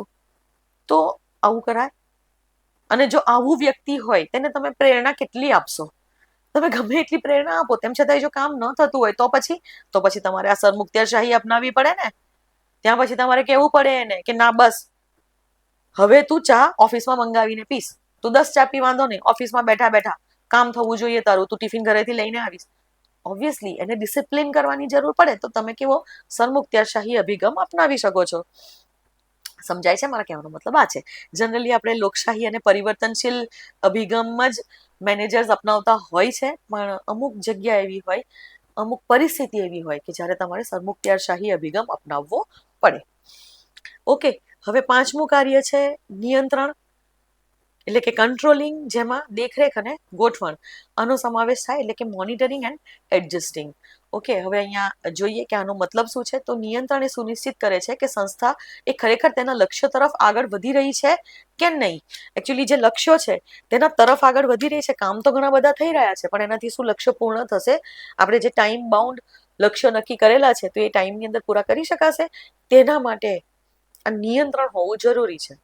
અહીંયા લોકો ફીડબેક લૂપનો ઉપયોગ કરશે. પ્રતિસાદ લૂપ છે એવું કહી શકાય આ નિયંત્રણ. એટલે કે એ શું કરશે કે વાસ્તવિક કામગીરી જે થઈ રહી છે તેની તુલના એકચ્યુઅલી મૂળ યોજના સાથે કરશે. કે આપણે મૂળ યોજના 5 વર્ષની બનાવી હતી અને 1 વર્ષના લક્ષ્યાંકો પણ આપણે અલગ અલગ ટૂંકા ગાળાના સિદ્ધ મતલબ ડિસાઈડ કર્યા હતા કે આટલા ધ્યેયો હતા કે 1 વર્ષમાં આટલું થવું જોઈએ. તો 1 વર્ષના અંતે ખરેખર ચેક કરવું પડે ને કે કેટલું થયું, અથવા 6 મહિનાના અંતે આપણે ચેક કરવું પડે કે આપણે 100 કાર બનાવવાની હતી, એમાંથી 50 કાર બની છે 6 મહિના કે નથી બની. જો 6 મહિનામાં 50 કાર નથી બની, એનો મતલબ શું થશે કે 1 વર્ષમાં તમે 100 કાર નહીં બનાવી શકો. આ થઈ ગયું. આને કહેવાય નિયંત્રણ, કે કામગીરીની એ તુલના કરશે કે આપણે જે લક્ષ્યો નક્કી કર્યા છે તે લક્ષ્યો પ્રમાણે કામ થઈ રહ્યું છે કે નહીં, કે આજની જે વાસ્તવિક કામગીરી છે તે લક્ષ્યને પૂર્ણ કરવા માટે ઇનફ છે કે નહીં તે ચેક કરશે. અહીંયા કયા કયા અલગ અલગ કામ થતા હોય છે આ નિયંત્રણની કામગીરીમાં, નિયંત્રણના કાર્યમાં, કે એ સ્ટાન્ડર્ડ્સ એસ્ટાબ્લિશ કરશે, એટલે કે ધોરણો સ્થાપિત કરવા. અહીંયા બેન્ચમાર્ક સેટ કરવા, જેમ કે વેચાણના લક્ષ્યો એટલે કે સેલ્સ ટાર્ગેટ આપવા, અને ગુણવત્તાના સ્તર એટલે કે ક્વોલિટી લેવલ્સ ડિસાઇડ કરવા કે આપણે જે કામ કરી રહ્યા છે અથવા તો આપણે જે વસ્તુ બનાવી રહ્યા છે એની ક્વોલિટીનું ધોરણ કેવું હોવું જોઈએ, કેટલી ક્વોલિટી આપણે આપવાની છે એનું પણ એક લેવલ હોય. ઇવન વેચાણના લક્ષ્યો, સેલ્સ ટાર્ગેટ, તો ટાર્ગેટ આપવાના, એને કહેવાય બેન્ચમાર્ક સેટ કરવા. અને સેલ્સ ટાર્ગેટ સિવાય પણ ઘણું બધું હોઈ શકે છે. પ્રોડક્શન ટાર્ગેટ હોય છે, સેલ્સ ટાર્ગેટ હોય, કે 1 મહિનામાં આટલા કામ કરવાના છે તો એ હોય, તો આ બધા ટાર્ગેટ સેટ કરવા, એટલે એને કહેવાય સ્ટેન્ડર્ડ સેટિંગ.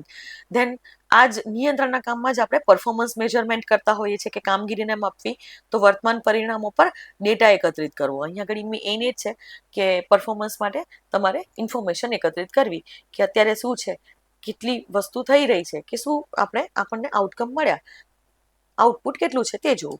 ધેન સરખામણી કરવી, એટલે કે કમ્પેરિઝન કરવી કોની સાથે, તો આ જે વાસ્તવિક પરિણામો આપણે જે ડેટા મળ્યા છે આ ધોરણોને પૂર્ણ કરે છે કે કેમ તે તપાસવું. એટલે કે આપણે આ જે ધોરણો સ્થાપિત કર્યા છે તે પૂર્ણ કરે છે કે કેમ, આપણે જે લક્ષ્ય બનાવ્યા છે એ લક્ષ્ય સુધી પહોંચી શકાશે કે નહીં, એની સાથે એની કમ્પેરિઝન કરવી. ધેન સુધારાત્મક કાર્યવાહી, કરેક્ટિવ એક્શન, કે જો એવું બને કે આપણે જે લક્ષ્યો સિદ્ધ કર્યા છે તે પૂર્ણ કરવા માટે અત્યારે જે કામગીરી ચાલી રહી છે તે ઇનફ નથી, કે જે પૂરતી નથી, તો પછી જરૂરી ફેરફારો કરવા.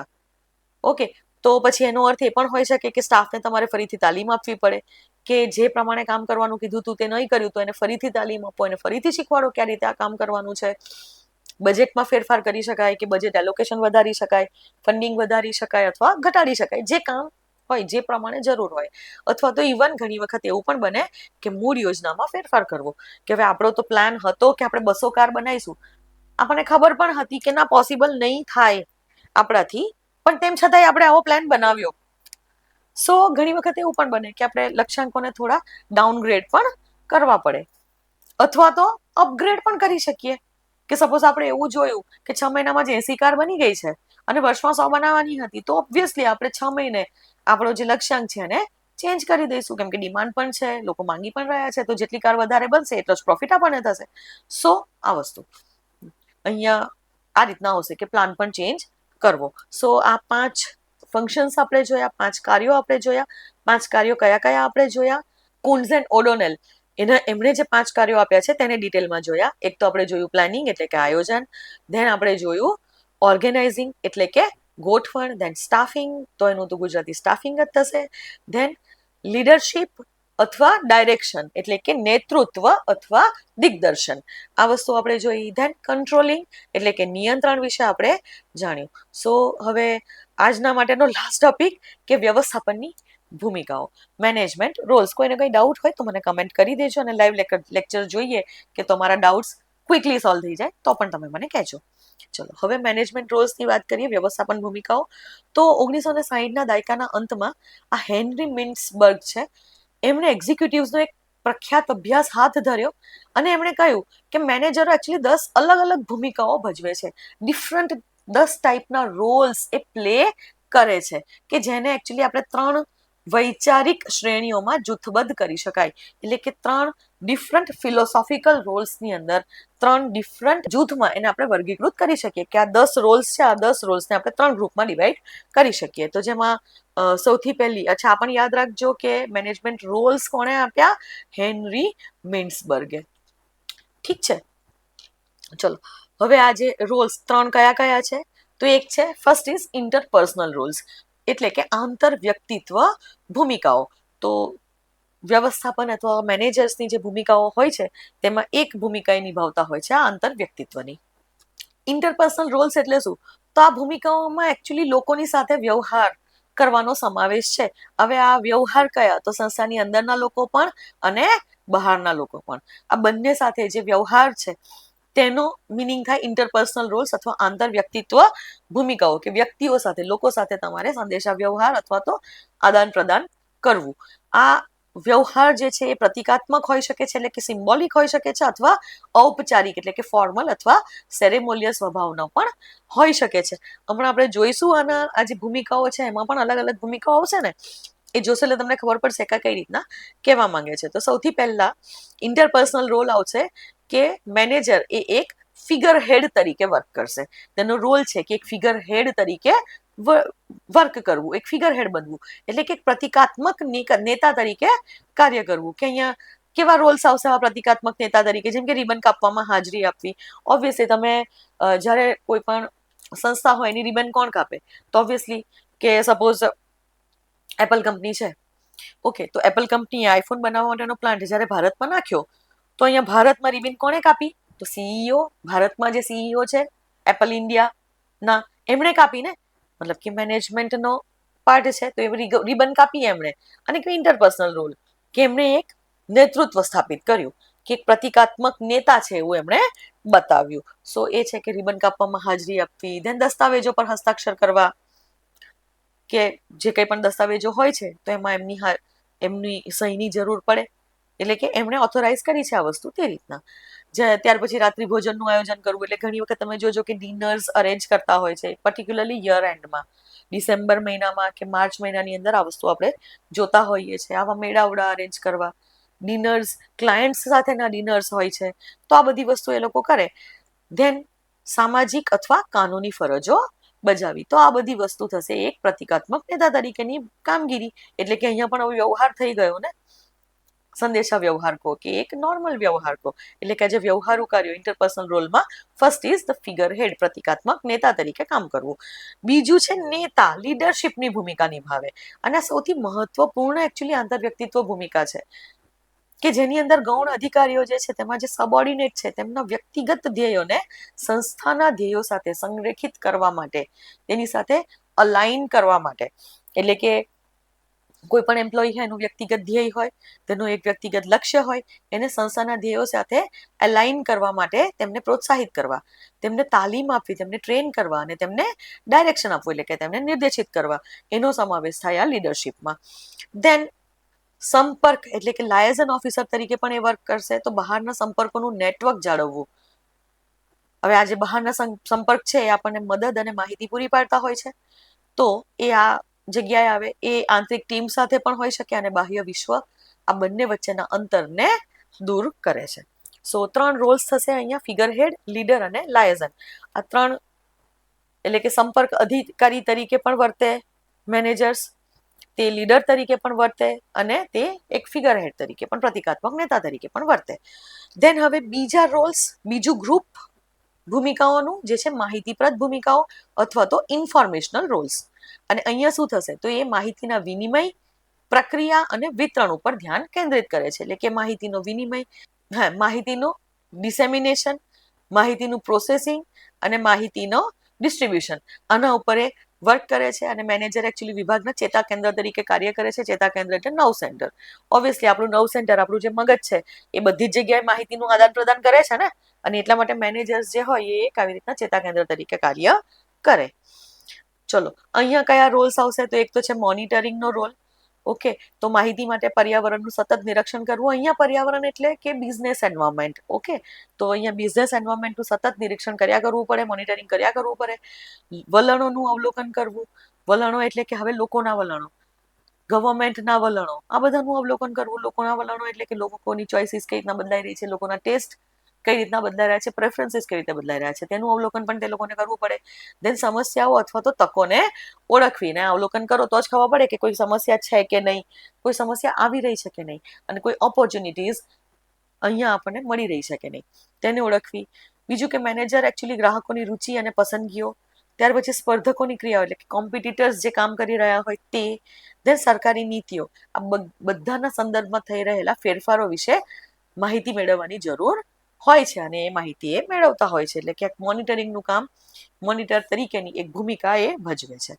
ધેન પ્રસારક તરીકેની ભૂમિકા એટલે કે ઇન્ફોર્મેશન ડિસેમિનેટર, વિશેષાધિકૃત એટલે કે વિશેષ અધિકૃત અને મહત્વપૂર્ણ માહિતી એ સીધી એટલે કે ડાયરેક્ટલી એ ગૌણ અધિકારીઓને પહોંચાડવી.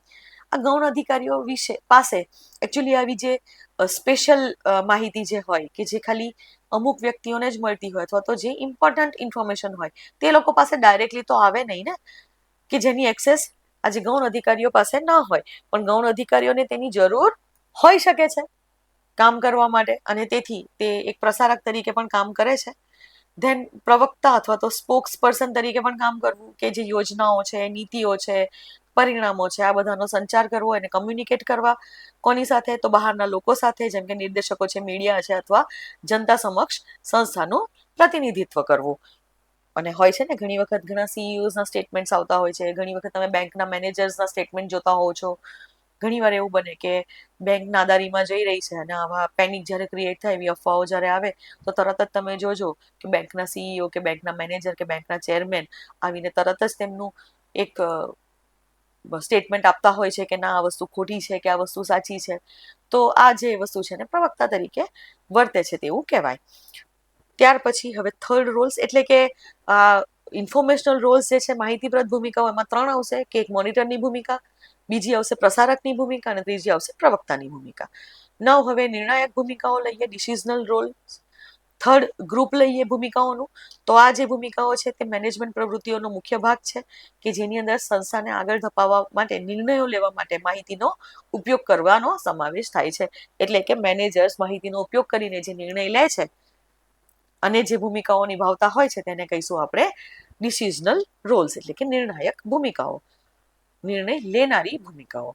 તો આની અંદર નિર્ણય લેનારી ભૂમિકાઓની અંદર એક તો કે તે ઉદ્યોગ સાહસિક તરીકે વર્તે, એટલે કે ઓન્ટ્રપ્રેન્યોર તરીકે તે વર્તે, એટલે કે પ્રોજેક્ટ શરૂ કરીને અથવા સ્વૈચ્છિક ફેરફારો કરીને, જેમ કે નવી પ્રોડક્ટ લાઇન શરૂ કરી શકાય અથવા પ્રક્રિયા સુધારણા માટે વિચાર મંથન કરી શકાય, આવી બધી વસ્તુઓ. અને એમાં એકમને સુધારવાનો પ્રયાસ કરવો. તો કોઈ મેનેજર હોય છે ને કે જે ઘણી આખી પ્રોડક્ટ લાઇનને ચેન્જ કરી દેતા હોય છે, કે આખી વસ્તુનો ચેન્જ લઈ આવે, તો એ એક એન્ટ્રપ્રેન્યોર તરીકે, એક ઉદ્યોગ સાહસિક તરીકે વર્ત્યા કહેવાય.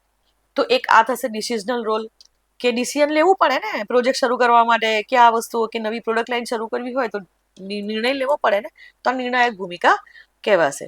ધેન ડિસ્ટર્બન્સ હેન્ડલર તરીકે વર્તે.